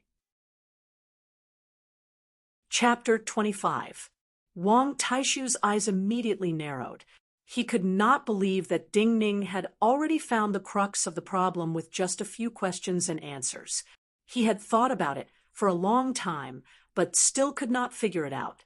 "What is the problem?" He looked seriously at Ding Ning and asked humbly, "Since it is not a problem from the outside, then it is your own problem," Ding Ning said calmly. Wang Taishu's breathing paused, and his narrowed eyes shone with cold light. "Even if they are begging for mercy and for you to give them a way out, they have to give some weight. They have to worry that you will not give them a way out." Ding Ning smiled slightly and said, "Right now, they cannot bring many people. You chose the place, and the mediator you invited is not important enough. This is the most suspicious point. Tang Ke of Jinlintang, is he not afraid that you will not give face to Fatty Zhang of Thunder Rain Hall?" Hearing Ding Ning's words, Wang Taishu's expression grew darker. But Ding Ning did not seem to notice his expression and continued, "Also, you said before that Tang Ke and the others may have people in the court behind them. For those people in the court, while they cannot make a big move and do not dare to use the emperor's personal wealth, the life of a Jianghu cultivator like Tang Ke is not much different from a cat or dog in their eyes. So they will not allow Tang Ke to fail so easily and will have him fight with his life." Wang Taishu's expression grew colder. He lowered his voice and said slowly, "So your conclusion is that there is a problem with the people around us?" Ding Ning nodded and looked at him. "I do not know where you are holding a banquet to negotiate, but I fear that this is not just a farewell banquet for you, but will take your life." Wang Taishu took a deep breath and said softly, "But those brothers of mine are all from the same hometown. They have all blocked a blade for me. People change, and they might do things that they weren't willing to do in the first place. You should know the true meaning of this saying better than I do," Ding Ning said with slight mockery, "and everyone has a weakness. You also have a weakness." Wang Taishu's expression turned ugly. "What's my weakness?" "You're probably a very trustworthy person. That's why you acted the same way when you were negotiating with me just now. You took it for granted that I was the same as you. Perhaps the atmosphere in your two-floor tower is also like this, so you naturally feel that every brother around you is as trustworthy as you." Ding Ning looked at him calmly. "You can become the owner of two-floor tower. Of course, you're a very smart and farsighted person. However, you can't understand such a simple thing because you have such a weakness, because you don't consider that possibility. Before you look at something, you cover one of your eyes first. You also exclude some people who are supposed to see it. How can you see the overall situation clearly? Wang Taishu was silent. He was not a pedantic person. Otherwise, he would not seriously ask for advice from Ding Ning, who was still a child in the eyes of most people. He started to admit that there was such a possibility inside. Then this great banquet was not just a banquet that would decide the situation in Chongling. It was not a question of how Tu Floor Tower would survive or go further, but a question of his life and death. Multiple drops of cold sweat unconsciously flowed down his temples. Tonight, he did not conceal anything and casually wiped away his sweat. He coughed softly and looked at Ding Ning. Tang Ke has arranged with Fatty Zhang to negotiate with me tonight at Red Charm Tower. Ding Ning's eyebrows rose slightly, and he did not speak. Wang Taishu used a silk handkerchief to cover his mouth and continued. If Li Lingjun had not coincidentally come here today, if I had not come personally to see and hear your words, then after tonight, I may have died. Life and death, thinking about it now, a person's life is sometimes too fragile. A solemn expression appeared on Wang Taishu's face. He looked deeply at Ding Ning. I want you to come with me to today's great banquet. I will do some things for you. And then, if I can safely survive tonight, Tu Floor Tower, and I will not forget you in the future. I can go with you, Ding Ning said without hesitation. But for wealth, please forget me. Wang Taishu stilled. If he could completely resolve the matter of Jinlintang today, then for a long time, Tu Floor Tower would have a higher status in Chongling's underworld. The gratitude and support of a gang, like this would be a precious treasure to anyone. Yet now, Ding Ning seemed to be afraid of being connected to them in the future. He could not understand, so he could not help but ask, why? Sometimes, when the things we do are different, it is best not to owe each other too much. I only want what is mine, and you only want what is yours. This is clean. Ding Ning looked at him and said calmly, if there is hope, there may be mutual disappointment in the future. Wang Taishu's brows furrowed again. It seems that the world you think of is different from what we see. Since this is the case, I hope you will get your wish and enter Min Mountain Sword Sect. He covered his mouth with the handkerchief again and said this very sincerely. Let's go. For tonight's great banquet, I need to prepare. Then he stood up and motioned for Ding Ning to leave with him. In the inner courtyard, Zhang Sun Qianxue frowned slightly as she listened to the conversation. She seemed to want to say something to Ding Ning, but in the end, she lowered her head in anger and ignored Ding Ning, who left with Wang Taishu. The sun was about to set, and the night slowly came. There seemed to be a distant god pulling a large black banner across the sky. A black carriage slowly moved out of the mortuary of the Divinity Bureau. The black carriage faced the dark sky as though it was welcoming the night. Along the way, many officials of the Divinity Bureau bowed, their eyes filled with awe and hatred. The one driving the black carriage was an old, zombie-like servant with a withered face. Inside the carriage, Yi Siling, the bureau chief of the Astrology Bureau, still dressed in a white dress, had his eyes closed as though he was asleep. Extraordinary people had extraordinary presences. While this black carriage did not have any insignia, it was unobstructed along the way. All the carriages consciously or unconsciously moved aside. However, when this carriage traveled on a very wide road, a very imposing carriage slowly approached this black carriage face to face. In the end, it stopped in front of the black carriage. The reason why this carriage could be described as majestic was because it was very big. It was a carriage that needed 4 horses to pull it. Also, its decorations were not like other carriages that use gold, silver, or jade, but completely black armor. Even the horses pulling the 4 carriages were covered in fish scale armor. The 4 horses were tall, and their stomachs were strong. Their steps were almost identical. They were clearly war horses that had been trained for a long time. The old servant driving the black carriage remained expressionless as he watched the majestic iron carriage slowly approach. He only slowly pulled the reins of the carriage to a stop. The two carriages faced each other from a distance of 10 feet. The 9-death silkworm. A sound like metal rubbing against each other came from the iron carriage. Strangely, it did not spread and passed into the black carriage like a line. Yi Sealing, dressed in a white dress, finally opened his eyes and said expressionlessly, "Yes, very good." The passenger in the iron carriage seemed to laugh coldly, and then said, "We have finished discussing official matters. Next, Bureau Chief Yi, please come down to discuss private matters." But before he could finish his words, the carriage began to rumble. Even the scales on the 4 steeds began to vibrate. The heavy curtains of the carriage were lifted. An exceptionally tall man stepped out of the carriage. The heavy carriage was relieved of a great deal of burden, and for a moment it actually jumped up slightly. This was a very tall and fat man.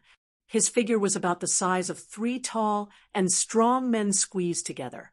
Every part of his body, his arms, his legs, his face, his neck, and his stomach were piled high with fat. Indeed, only such a large carriage could fit such a fat man. Normally, such a fat man would not even be able to walk. However, he was different. Every piece of fat on his body gave off a feeling that it contained a terrifying power. So even though he was covered in fat and his eyes were almost squeezed out by the fat, he gave people the feeling he was exceptionally majestic and terrifying, like a majestic mountain. Almost everyone in Chongling knew him. He was Su Bing, an ordinary soldier of the Qin dynasty, the strongest heir in the history of the Hung Mountain Sword School, and a marquis in the end, one of the 13 marquises of the Qin dynasty. Hung Mountain Marquis Su. The night wind was gentle. A white dress appeared in the gray and black streets of Chongling. Yi Sealing calmly came out of the carriage and stood in front of this mountainous marquis. Her figure was small, like a slender white flower compared to Marquis Su. Chapter 26. Although Murongcheng was a bit stupid, he was still young. Moreover, his cultivation potential and cultivation speed were not bad. I thought that stupidity could be slowly taught. However, before I could teach him anything, he was killed by you with a sword strike.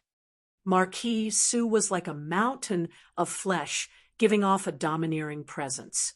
He looked at Yi Sealing like a lion looking at a sheep, and said coldly, "He is half a member of my residence. You killed him like this. If you do not give me an explanation, who will give me face in the future? Taking one blow from you is giving you face, isn't that?" Yi Sealing smiled disapprovingly, facing the other's body and domineering presence. She even showed 2 faint dimples. "Refreshing. I like your personality." As expected of the only female bureau chief of the Qin dynasty, Marquis Su smiled coldly and reached out a hand to Yi Sealing. "Then come, what are you waiting for?" Yi Sealing smiled coldly and did not say anything. She just reached out a small white hand. In the clear twilight, a drop of rain suddenly fell into the shadow behind Marquis Su's enormous body. With a splat, it created countless tiny and translucent lines of water. At the same time, a translucent droplet appeared in Yi Sealing's hand. Marquis Su's almost non-existent eyes narrowed even more. He snorted coldly and said, "One sky water." Time seemed to freeze in this moment. The bricks and stones of the entire street were creaking under the pressure of the chi of heaven and earth that suddenly came from all directions. Countless old dust particles were squeezed out of the cracks, as if they had sensed the terrifying chi and wanted to escape from this long street. The smile on Yi Sealing's face completely disappeared. Her every movement became slow and heavy. Clearly, she was using more effort than when she had faced Zhao Zhan. Her outstretched hand was only holding a floating crystalline droplet, but every tiny movement was as heavy as moving a mountain. Boom! The translucent liquid in her hand turned into an inch-long translucent water sword. At the same time, the sky above the street seemed to collapse. Countless primal energies of the universe gathered towards the translucent sword in her hand, because the speed was too fast, and the amount of primal energies of the universe was too terrifying. In an instant, the primal energies of the universe were like an invisible giant mountain that was forcefully moved by her, and then forcefully squeezed into the sparkling water sword in her hand. This was the seventh realm of cultivation that countless cultivators in the world looked up to: mountain-moving realm. Realm 3 was vital energy. Realm 4 was energy fusion. At Realm 3, cultivators could absorb some primal energies of the universe into their body and refine them with their physical energy into vital energy. At Realm 4, as vital energy merged with more primal energies of the universe, they would open up some meridians in their body that could store primal energies of the universe. The body could not just absorb and refine primal energies of the universe during cultivation, but become a vessel to store primal energies of the universe. Yet only at Realm 7 could one transport terrifying amounts of primal energies of the universe from the surroundings and compress them into one's vital energy. Every tiny drop of vital energy would be filled with terrifying primal energies of the universe, and then explode with unimaginable power when facing an enemy. In the wine shop in Falling Parasol, Chunmoli was a cultivator at Realm 4, yet the primal energies of the universe that came out of his body when he intimidated the students, and the primal energies of the universe that Yi Sealing moved in an instant, were like a stream and a sea. In this moment, the primal energies of the universe that Yi Sealing moved into the sword were as heavy as a mountain, but the crystal water sword in her hand was still as light as though it was weightless. Pew! This small sword disappeared from her hand and shot towards Marquis Su's forehead. The sword was too fast. It was like a river flowing through the air, but it could not be seen. Marquis Su's mountain-like body did not even take a step back. His fat right hand also disappeared at this time, because it was too fast. In reality, he just moved his arm up. With this move, there was an indigo sword shadow in front of his forehead like an enormous mountain. This sword was like a mountain. An army could not advance. This was the true mountain crossing sword. An even more domineering presence appeared in the world. An indescribably loud sound rang out in front of his forehead. Marquis Su's hands were behind his back. His metal robes flapped as though he had not moved. In front of him, Yi Sealing was also silent and motionless. Her hand was still outstretched. The small sword had turned back into a glowing droplet and floated in her hand. Above their bodies, there was a terrifying green yuan qi that rose up, forming a green mountain high in the sky. Above the mountain, there were countless raindrops flying. They did not go down, but even higher into the sky. Marquis Su looked up at the strange scene in the sky and snickered. His fat body trembled slightly. He did not say anything else and turned to walk onto the enormous carriage. Yi Sealing looked expressionlessly at her hand. The droplet in her hand slowly seeped into her body. Night finally came. The black carriage and the metal carriage parted ways. Not far away, by a stone bridge, under a maple tree, a Divinity Bureau carriage was parked. The person driving the carriage was a mute without a tongue. He also seemed to be deaf. He did not even hear the loud sound just now and did not react at all. In the Divinity Bureau carriage sat a young and thin man dressed in deep red brocade robes. His short beard was extremely messy. His hair was slightly gray, and his fingernails were slightly yellow. He looked slightly dispirited, but everyone in Chongling knew this was an illusion. Everyone in Chongling thought that he was exceptionally vicious, cunning, and cruel because he was the head of the Divinity Bureau, Chief Inspector Chen. He lowered his head dispiritedly, but his gaze was looking at the wide street through the gap in the curtain. The metal carriage moved through the night. Marquis Su's body squeezed the spacious carriage. His fingers slowly tapped on his stomach. Thinking of the sword just now, he could not help but smile coldly, muttering to himself, "So strong. You will suffer a lot after receiving my sword, but at least it will ensure your safety for now." In the night of Chongling, multiple carriages were slowly moving towards Red Charm Tower. The Red Charm House was a medium-sized brothel in the south of the city. Usually, when the night was getting darker, the surrounding courtyards and the riverside in front of the door would be lit up with lanterns. Carriages and horses would flow through.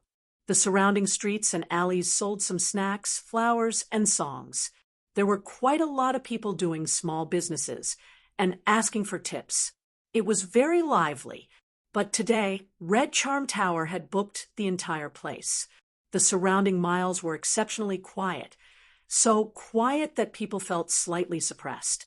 Even the wealthy guests who came in high spirits, but were disappointed when they heard the murderous sounds coming from the empty building and saw the indistinct shadows in the streets and alleys. They felt their hair stand on end and did not dare to stay any longer.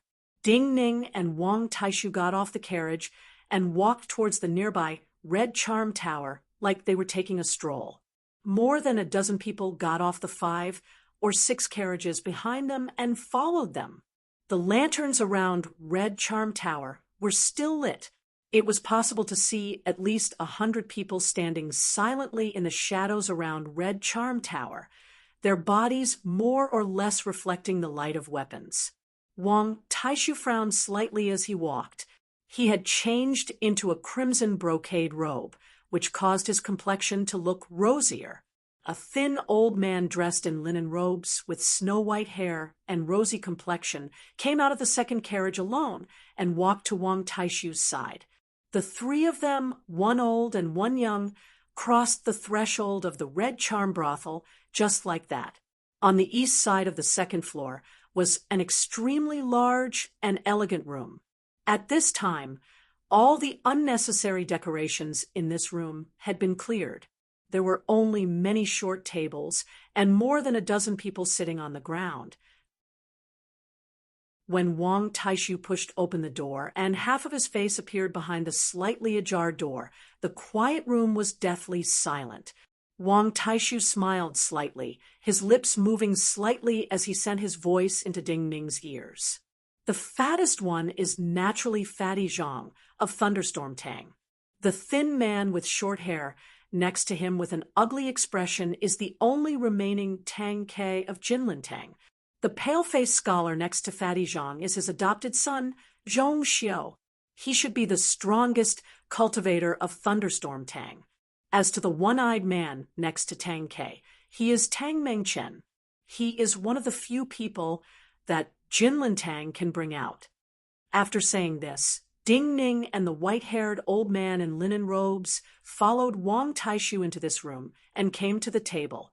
Ding Ning sat down in front of the table next to Wang Taishu.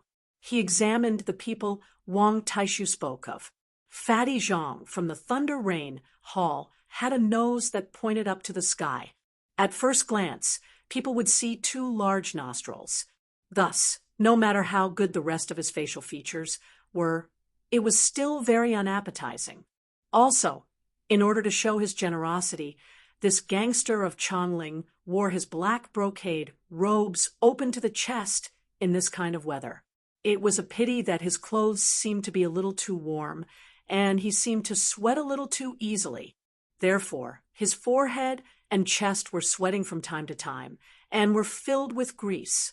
If he was compared to the similarly fat Marquis Su of Mount Hung, everyone would feel that Marquis Su of Mount Hung was a majestic mountain, and he could only make people think of streaky pork on the chopping board. Tang Ke, who was sitting cross-legged beside him, was completely completely different from him. His body was straight, and there was not a single piece of fat on his body. It was just that his cheekbones were a little high, and it was clear that he had been thinking too much these days. Because he did not have enough rest, there were some dark circles under his eyes. In addition, his face was too gloomy right now, and it looked as if there was a layer of shadow around his eyes. Fatty Zhang's adopted son, Zhongxiu, was elegant. He wore light purple robes and had a white face and no beard. He looked to be in his late 20s. As to the one-eyed Tang Mengchen that Wang Taishu spoke of beside Tang Ke, Ding Ning could not even see his face clearly. From the moment he walked into this elegant room, Tang Mengchen's head had been bowed, and he had not raised it even once. Gangsters who had been in high positions for a long time had extraordinary presence. Two-level tower had stood in Chongling for many years. Wang Taishu had said to Ding Ning in the wine shop that he was in a low-level business that could not withstand the storm. This was just a humble statement and a matter of choice. Adding on the bloody battle before, Wang Taishu had shown everyone what kind of person he was. So when he sat down, the wine cups on the tables seemed to tremble slightly. An invisible pressure made it harder and harder to breathe. Wang Taishu, who sat next to an old man and a young man, still didn't speak after sitting down. He just looked at Fatty Zhang and Tang Ke and smiled. Chapter 27. Fatty Zhang's name was Zhang Nan. While the description of Fatty was appropriate, among the common people of Chongling, only a few, like Wang Taishu, dared to call him this. When he arrived at Red Charm House, it was already surrounded by people from Two-Level Tower. There were at least 100 people from Two-Level Tower in the surrounding streets and alleys, who knew just how many more archers and people who could pose a threat to cultivators were lying in ambush. Inside the Red Charm Tower, there were people playing music in the other rooms. The music could be heard through the many walls, causing the atmosphere in the quiet room to become somewhat strange. Seeing that Wang Taishu did not speak after taking his seat, Zhang Nan's fat face could not help but twitch slightly. He unhappily said, "Wang Taishu, what exactly are you selling in your gourd? We are guests, and you are the host. Since you have come, why are you not speaking?" Looking at Zhang Nan's oily face, Wang Taishu's expression did not change. He said with a smile, "Well, I am the host today. It is you who want to talk with me, not me who wants to talk with you. So I naturally want to hear what you want to talk about." Zhang Nan's expression turned cold. He snorted and did not speak. Beside him, Tang Ke slowly raised his head. A pair of eyes that were filled with cold sternness stared fixedly at Wang Taishu. "I started killing at 15 and came to Chongling with Su Jin and Lin Qingdai at 16. I do not know how much blood I shed to climb to my present position." Tang Ke said slowly and coldly, "Of course I do not fear death, so I came to see you today, not to beg you to let Jinlin Tang live, but to tell you, even if you can kill me and all my brothers, you will not be able to keep Two-Level Tower's businesses." Wang Taishu looked calmly at this exceptionally cold and dark man and said indifferently, and then the fat on Zhang Nan's face trembled slightly. He smiled awkwardly. "Wang Taishu, according to the old saying of the Jianghu, where it is possible to forgive, forgive. Too many of your people have died in the past few days. If you continue to fight, you will give the higher-ups a chance to intervene. Then you will not have a good outcome. You are a smart person. You know when to advance and when to retreat. You have killed so many of Jinlin Tang's people and obtained enough bargaining chips. If you cooperate with Jinlin Tang, you will only profit, not lose." Wang Taishu smiled upon hearing this and did not speak. "Wang Taishu, what do you have to say?" Seeing Wang Taishu like this, Zhang Nan immediately became impatient and shouted in a deep voice, A mocking expression appeared on Wang Taishu's face. He looked at the fatty seriously and sighed. Fatty Zhang, you are also a smart person, and you are older than me. Logically speaking, you should understand that there are some things that small people like us can't touch. Zhang Nan's face darkened as he said, Wang Taishu, speak more clearly. Since you want me to be clear, then I will be clear. Wang Taishu looked at him, his gaze turning cold. You came to speak for them. Clearly, they gave you some information and promised you some benefits. But you should easily understand, Two-Level Tower has done business in Chongling for so many years. Do you think we will not be able to find a backer? But why don't we find one? Do you think that people like us are qualified to be brothers with those nobles in the imperial court? If we find a backer, we can only be a dog. Hearing Wang Taishu's words, a hint of a cold smile appeared on Zhang Nan's face. He used a handkerchief to wipe his sweat and interrupted coldly. But you should know, for those nobility, our lives are no different than a dog. As a wild dog, you can casually bite people, Wang Taishu said mockingly. As a domestic dog, you can casually kill and cook it. Moreover, the backing wasn't necessarily stable. You didn't even know when your backing would collapse for some reason and crush you to death along the way. If you follow someone, other people will be annoyed when they see you. Thus, all these years, our Two-Level Tower has been living peacefully in the muddy water at the bottom of the pond, carefully not standing under any nobles. It's not that I don't want Two-Level Tower to climb up, but we were born to be like this. Only this way can we have a better life and a better life. You, a wild dog, want to eat a piece of meat from a tiger's mouth. No matter how delicious the meat is this time, is it worth it to pay with your life? The flesh on Zhang Nan's face shook again. He said coldly, There are big and small nobility. How big can they be? Wang Taishu thought of what Ding Ning had said to him. He glanced to the side and saw Ding Ning calmly eating the dishes on the table. He could not help but laugh. Right now, other than His Majesty's trusted Prime Minister Yen and Prime Minister Li, no matter how big the others are, won't they fall at will? Have you forgotten what happened 2 years before His Majesty ascended the throne? Since you say so, it seems you are not willing to back down at all. Zhang then took out a handkerchief to wipe his sweat. His expression calmed. Wang Taishu did not look at him and looked at Tang Quebec. He said, If you come today to beg me to spare you and your brothers, I may agree. As long as you never return to Chongling in the future, this is the greatest concession I can make. Really? Tang Ke looked coldly at Wang Taishu and said, If I had been present that day, you may have died. Our only mistake was that we did not expect you to be a Realm 5 cultivator. Wang Taishu laughed. There are not so many ifs in the world. I only know that the result is that I only lost one tooth, and the 2 masters of Jinlintang are lying in the mud. Tang Ke was not angry because of this. His face flushed. He looked at Wang Taishu and said coldly, You are very confident. Wang Taishu said with a smile, You need to reflect on yourself. Tang Ke narrowed his eyes slightly. His gaze swept across Ding Ning, who was focused on eating next to Wang Taishu, and the white-haired old man, who had been silently drinking tea ever since he sat down. But I do not understand where your confidence comes from. You are deliberately mystifying yourself with a falling parasol youth and a fortune teller under the bridge. Wang Taishu said seriously, This is enough. You gave up your last chance. Tang Ke shook his head and spoke in an extremely cold and detached manner.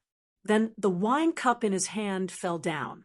As his wine cup started to fall, Zhang Nan's eyes shone with tangible cold light. Attack! He let out a low growl. In this room, before Wang Taishu, Ding Ning, and the silent white-haired old man entered, there had been 11 people, other than Zhang Nan, Tang Ke, and the other 3 The other 7 were all from two-level tower. Those who qualified to sit here with Wang Taishu were naturally the most important people of two-level tower, his most trusted friends. At the same time that Zhang Nen shouted, the 7 of them had already made their move. However, 3 of them were attacking the other 4. A wild wind blew, accompanied by shrill screams. Beside Zhang Nan, Zhong Xiu, who was wearing a light purple robe, flew up like a purple butterfly. From his left sleeve, a light purple sword came out like a dream and pointed towards Wang Taishu's forehead without any smoke or fire. The table in front of Tang Ke was split into 4 pieces. A large cyan sword jumped up from his knees and landed in his palm. With a loud roar, Tang Ke moved forward in a completely straight line. The qi in his body poured into the sword, and the whole sword rippled with green waves. In an instant, it was like a green wave rushing toward Wang Taishu. The one-eyed Tang Mengchen, who had been bowing his head, looked up at this moment and raised his arms. His arms instantly emitted a violent metallic ringing sound. Dozens of blue lights came first and covered Wang Taishu's figure. In this moment, Zhang Nan did not move and just sat motionlessly. Just like the previous plan, he did not need to move. The 3 people who were secretly on Wang Taishu's side were enough to prevent the 4 people loyal to Wang Taishu from coming to his aid. Wang Taishu, who was already injured, would not be able to withstand the combined attacks of Zhong Xiu, Tang Ke, and Tang Mengchen. As long as Wang Taishu died, they could quickly take control of the situation here. Thinking that the most important competitor in Changling was about to fall in front of him, Zhang Nen should have felt smug and satisfied. But for some reason, he felt a strong sense of unease. The behavior of the old and young next to Wang Taishu were too unusual. At this time, Ding Ning was still calmly picking up food. On the other side, the white-haired old man was still drinking tea from a teapot. In this room filled with wind and rain, this scene was too calm and strange. Yet, according to the information from Wang Taishu's most trusted people in two-level tower, these 2 were clearly ordinary people. That youth was just an ordinary youth in falling parasol. That white-haired old man was just the fortune teller Wang Taishu had met in the market today. According to those people, Wang Taishu felt that this white-haired old man had an otherworldly aura, so he deliberately brought him with him so that they would suspect he was a powerful cultivator. So in the previous conversation, Tang Ke said that Wang Taishu was deliberately mystifying. Like a gambler, they had seen all of Wang Taishu's trump cards. But now, why were these 2 acting like this? Zhang Nan's body grew colder and colder. Countless beads of sweat unconsciously appeared on his forehead and body. Wang Taishu did not move from his seat. His right hand seemed to suddenly disappear into the air. A patch of gray, sword light, appeared in front of him. This was a patch of sword light, only a foot long. The sword in his hand was only a foot long, and the tip was slightly blunt. It looked like a gray ruler. He didn't care about the light purple sword that was stabbing towards his forehead, nor did he care about the green sword light that was coming towards him like a tidal wave. Instead, he focused on cutting away every ray of blue light that came towards him. At this time, Zhang Nen gave an involuntary groan of terror. What he feared the most had appeared. The white-haired old man, next to Wang Taishu, dropped the teapot from his hand. A white sword appeared in his hand. The body of this sword was thick and short. When held in his hand, it looked like a thick white goat horn. Chapter 28. There was a loud explosion. Zhong Xiu flew weakly towards the corner of the wall. The light purple longsword flew up weakly and stabbed into the beam above. His face was covered in tiny beads of blood. His blue lips trembled slightly. Looking at the countless wounds on his left arm, His eyes were filled with bewilderment and hopelessness. This was the bewilderment and hopelessness after being crushed by an irresistible cultivation. At the same time, Tang Ke was also sent flying backwards in a mournful manner. His cyan greatsword had been directly bent by a terrifying power. It was distorted and fell to the ground like a twisted steel bar. The wind and rain suddenly calmed. Zhang Nan, soaked, was like a fat fish that had been fished out of the water. He opened his mouth and was about to die of thirst, but could not make a sound in hopelessness. Tang Mengchen's hand was still raised. Through his tattered sleeve, one could clearly see two blue square boxes. At this time, his eyes were fixed on the tip of the horn-like sword, filled with bewilderment and hopelessness. Everyone froze where they stood. Some people's swords were dripping blood. Some people's bodies were dripping blood. But everyone stopped completely because of this sword. Just one sword.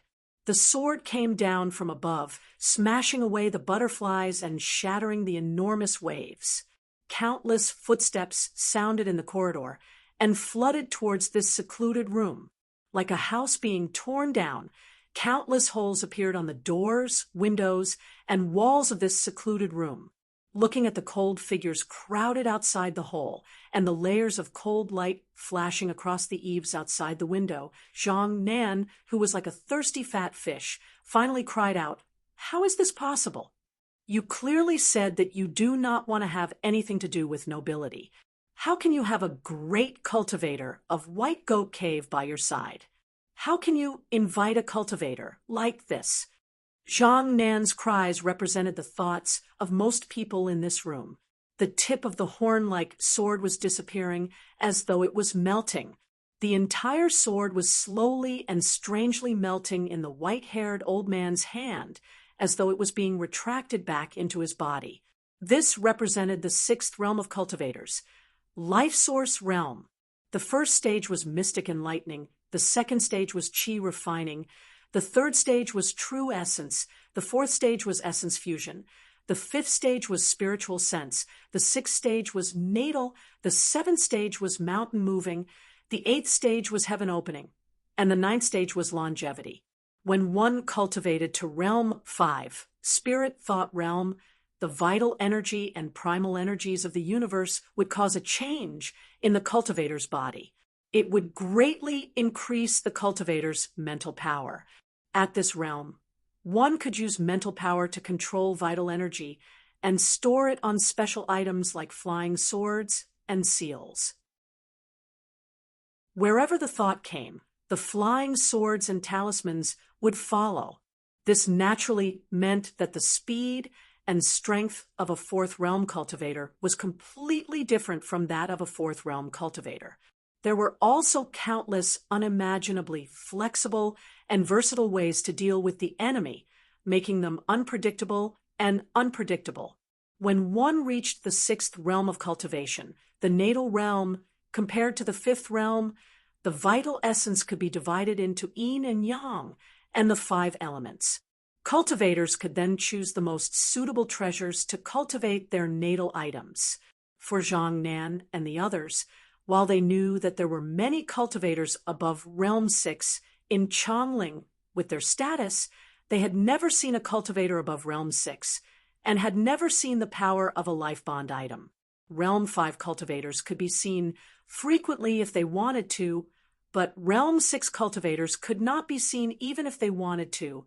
The difference between these two realms could be said to be the divide between those with power and ordinary people, the divide between serpents and shrimps.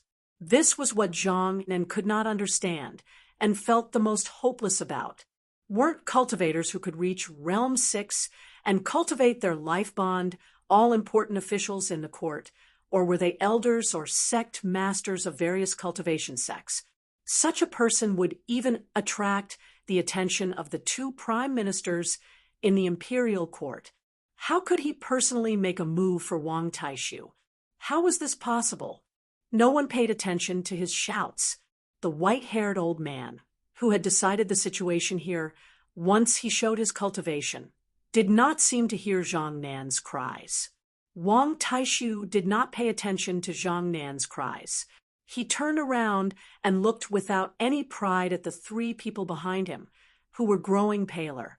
These three were brothers who had gone through life and death with him.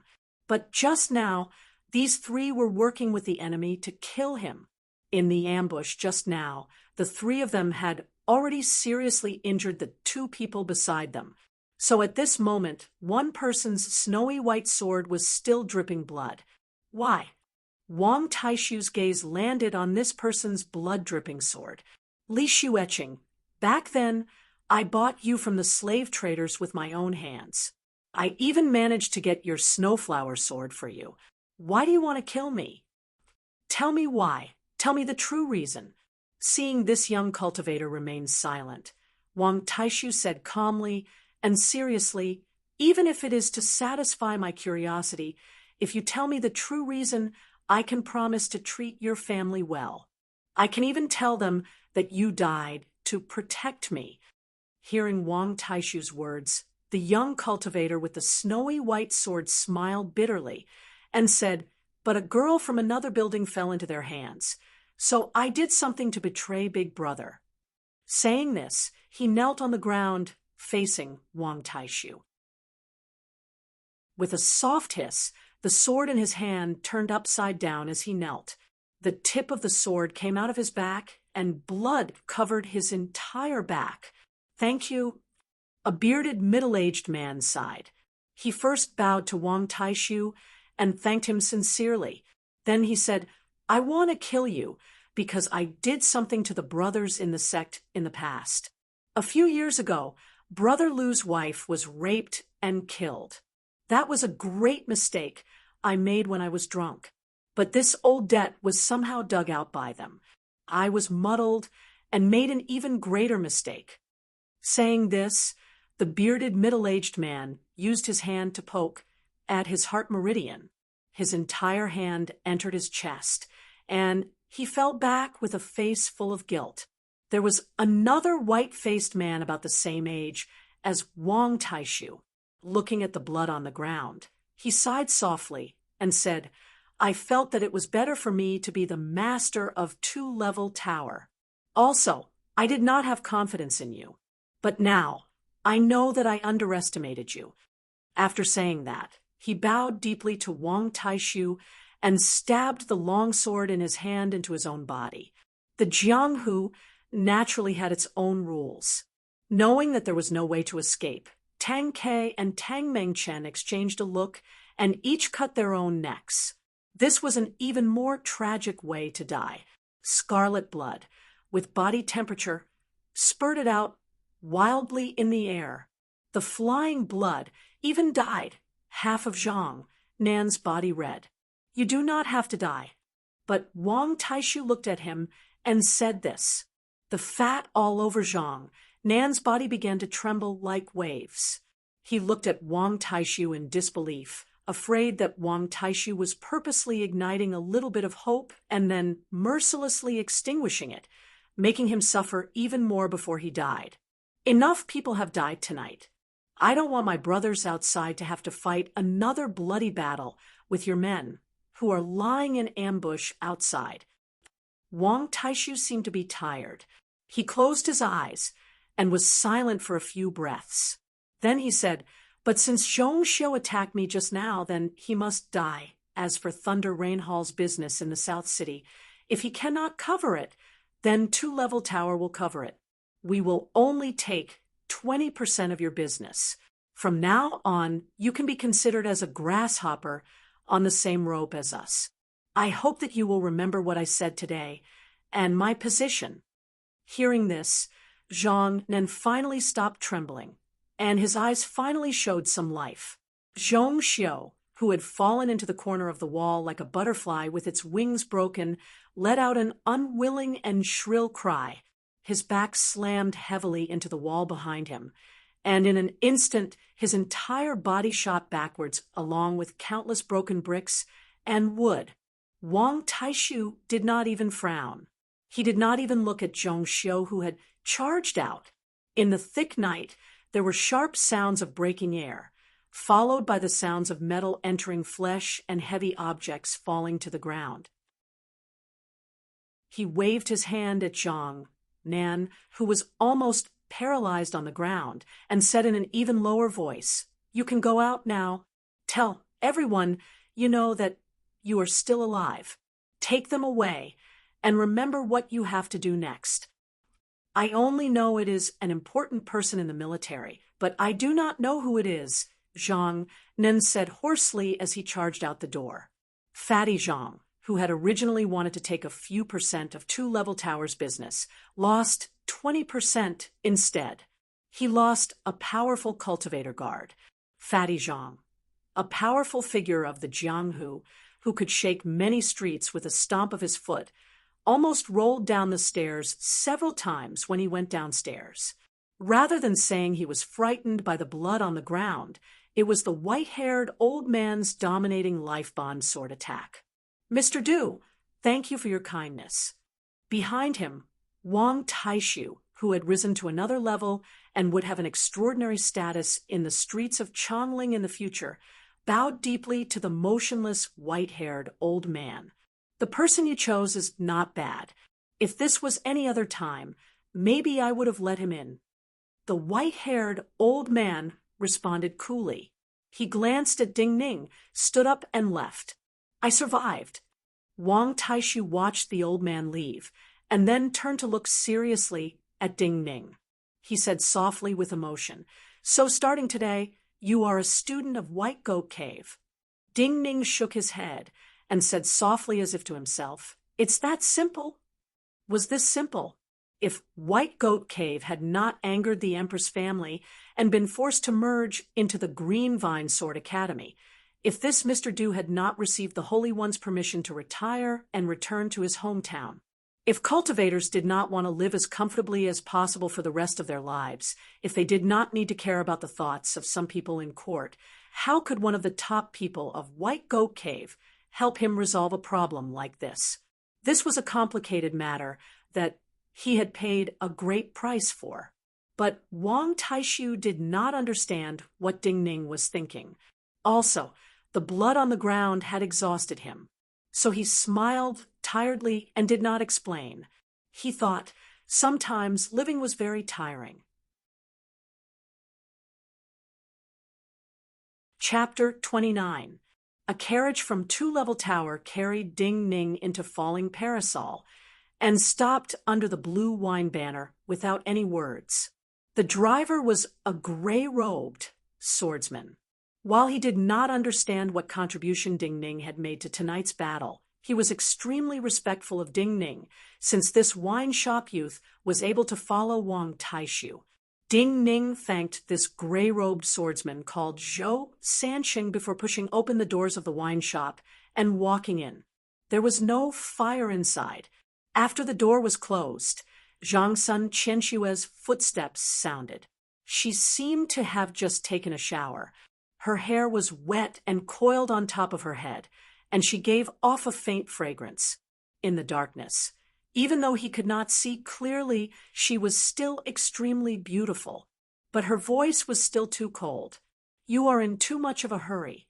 She looked at Ding Ning in the darkness and said, "You clearly told me that before you reach Realm 3, you will not attract too much attention. Even if you are that person's disciple, before you reach Vital Energy Realm, it is too easy to be killed." While she was suffocatingly beautiful, Ding Ning was usually the most relaxed when he spoke to her.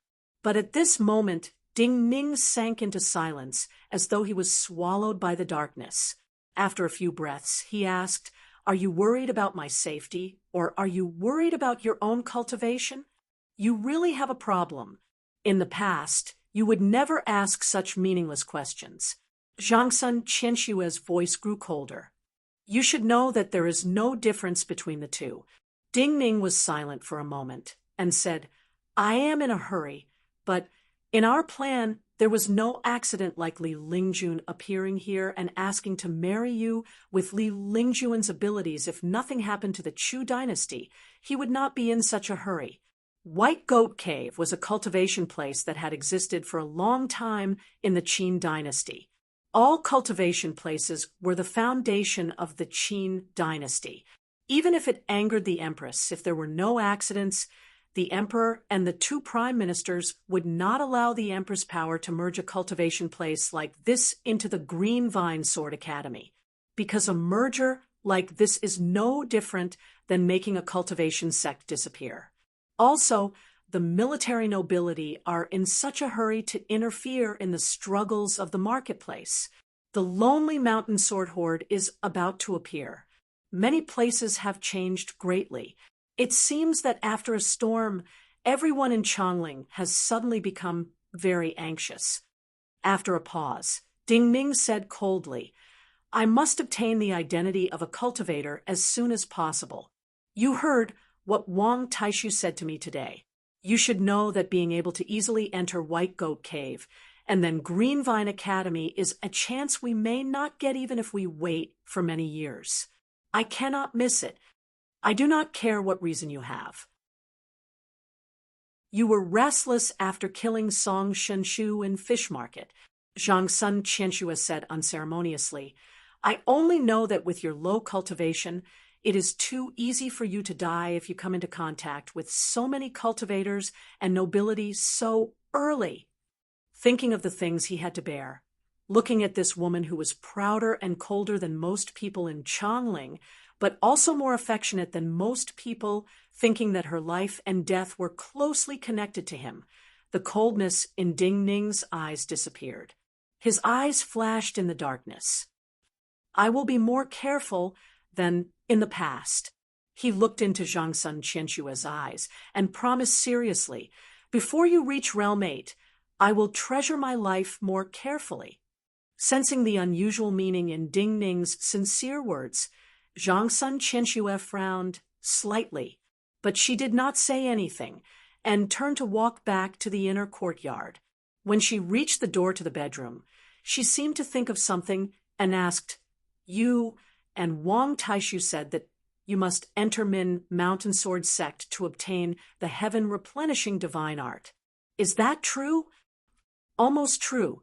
If I cannot cultivate the heaven replenishing divine art, I will die of old age at a very young age. Ding Ning said softly, "But it is not absolute. Other than the heaven replenishing divine art, there are other vital energy cultivation methods that can allow me to live well." Zhang Sun Qianxue's cold voice sounded again. "But the heaven replenishing divine art is definitely the one with the highest hopes of obtaining." Ding Ning was silent for a moment and then nodded in the darkness. "At least in the past, I had no chance to obtain the secret methods of Min Mountain Sword Sect. This method of Min Mountain Sword Sect will not just allow me to live well, but also make me stronger. Your branch's cultivation methods will be stronger if they are combined with the heaven replenishing divine art." Zhang Sun Qianxue was silent for a moment, and then said in a cold voice, "I remember that person and the master of Min Mountain Sword Sect are mortal enemies. He cannot even enter Min Mountain Sword Sect, so he cannot obtain the methods of Min Mountain Sword Sect." Ding Ning had never concealed anything from her, but she did not want to ask. So he simply answered, "Yes." Zhang Sun Qianxue calmed down and asked, "If you successfully enter Min Mountain Sword Sect, what will happen to my cultivation?" Ding Ning also calmed down. At least, his voice started to appear calm. "I have considered this. So in my plan, I chose the second method to enter Min Mountain Sword School. Those who enter Min Mountain Sword School through the entrance exam are not true disciples of Min Mountain Sword School. They only have a limited amount of time to enter the Sword Mountain of Min Mountain to study. They will not be like true Min Mountain disciples who have to reach vital energy realm before they can leave. So it will not affect our cultivation." Zhang Sun Qianxue did not ask more and continued to walk into the room. At the same time, she said, "I will wait for you on the bed." Zhang Sun Qianxue did not ask more and just said this. This was a very ambiguous sentence that caused one's imagination to run wild. Yet, In this shop filled with the smell of alcohol, these words would appear every day. There was no ambiguity between the two of them. There was only danger and murderousness. Just like in the past, Ding Ning arranged the bedding and lay down on the inside of the bed. Zhang Sun Qianxue lay down calmly next to him. All the water droplets in her hair were blown away by the threads of primal energies of the universe she gave off. Wind and snow started to dance around him and Zhang Sun Qianxue. After breaking through the last barrier, Zhang Sun Qianxue's recent cultivation did not face any danger. He no longer needed to forcibly touch the acupoints on her body and forcibly inject true qi into her body to help her cultivate. He also no longer needed to use his body temperature to warm her body. However, from day to night, too many things had happened. Everything had happened much faster than he had planned. Those people and things that were originally very far away had appeared so clearly in front of him, looking at Zhang Sun Qianxue's figure in the darkness and wind. He suddenly wanted to hug her. Yet he knew that if he hugged her now, she would not hesitate to kill him. So he could only look at her in the wind and snow. In his eyes, his body and hers were only a foot apart, but it was like they were separated by countless mountains and rivers, separated by the distance of life and death. At the same time, Yi Xileng was walking through the astrology bureau. She passed through a long passageway towards a room in the deepest part of the astrology bureau. There were oil lamps on the two sides of the passageway. As she walked, they extinguished. She walked in the night. Yet, her white dress was the same as Zhao Zhan had said. It did not seem to fit in with this black and the gray of Chongling. In the deepest room, there were many heavy curtains. The layers of curtains not only made it look like a maze, but also made it difficult for the enemy to discover her figure when they were about to invade. At the same time, the layers of curtains could conceal many presences. Even the mental power of powerful cultivators could not penetrate. At the center of the curtains, there was a round couch. In front of the couch, there was a medicine cauldron that was constantly boiling. Puff! A light sound was heard.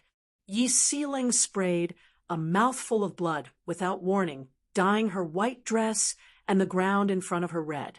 Yet her expression was still calm and powerful. She knew that many people in Chongling wanted her to die. She had to appear strong in front of everyone. Only by being strong could she live well. She expressionlessly walked forward. A gust of sparkling water vapor followed her as she moved forward. The red on her body and the bloodstains on the ground grew fainter until they all disappeared. She sat calmly and confidently on the couch and opened the medicine cauldron in front of her. There was a golden turtle dragon pill in the boiling deep red liquid. She put several spoonfuls of the liquid into her mouth and slowly swallowed. Her brow furrowed slightly as though she was in pain. Yet in the next moment, her expression became calm and powerful again. You're tuning in to the Mystic Fist YouTube channel. Don't forget to subscribe and join us on this journey to catch the most captivating stories.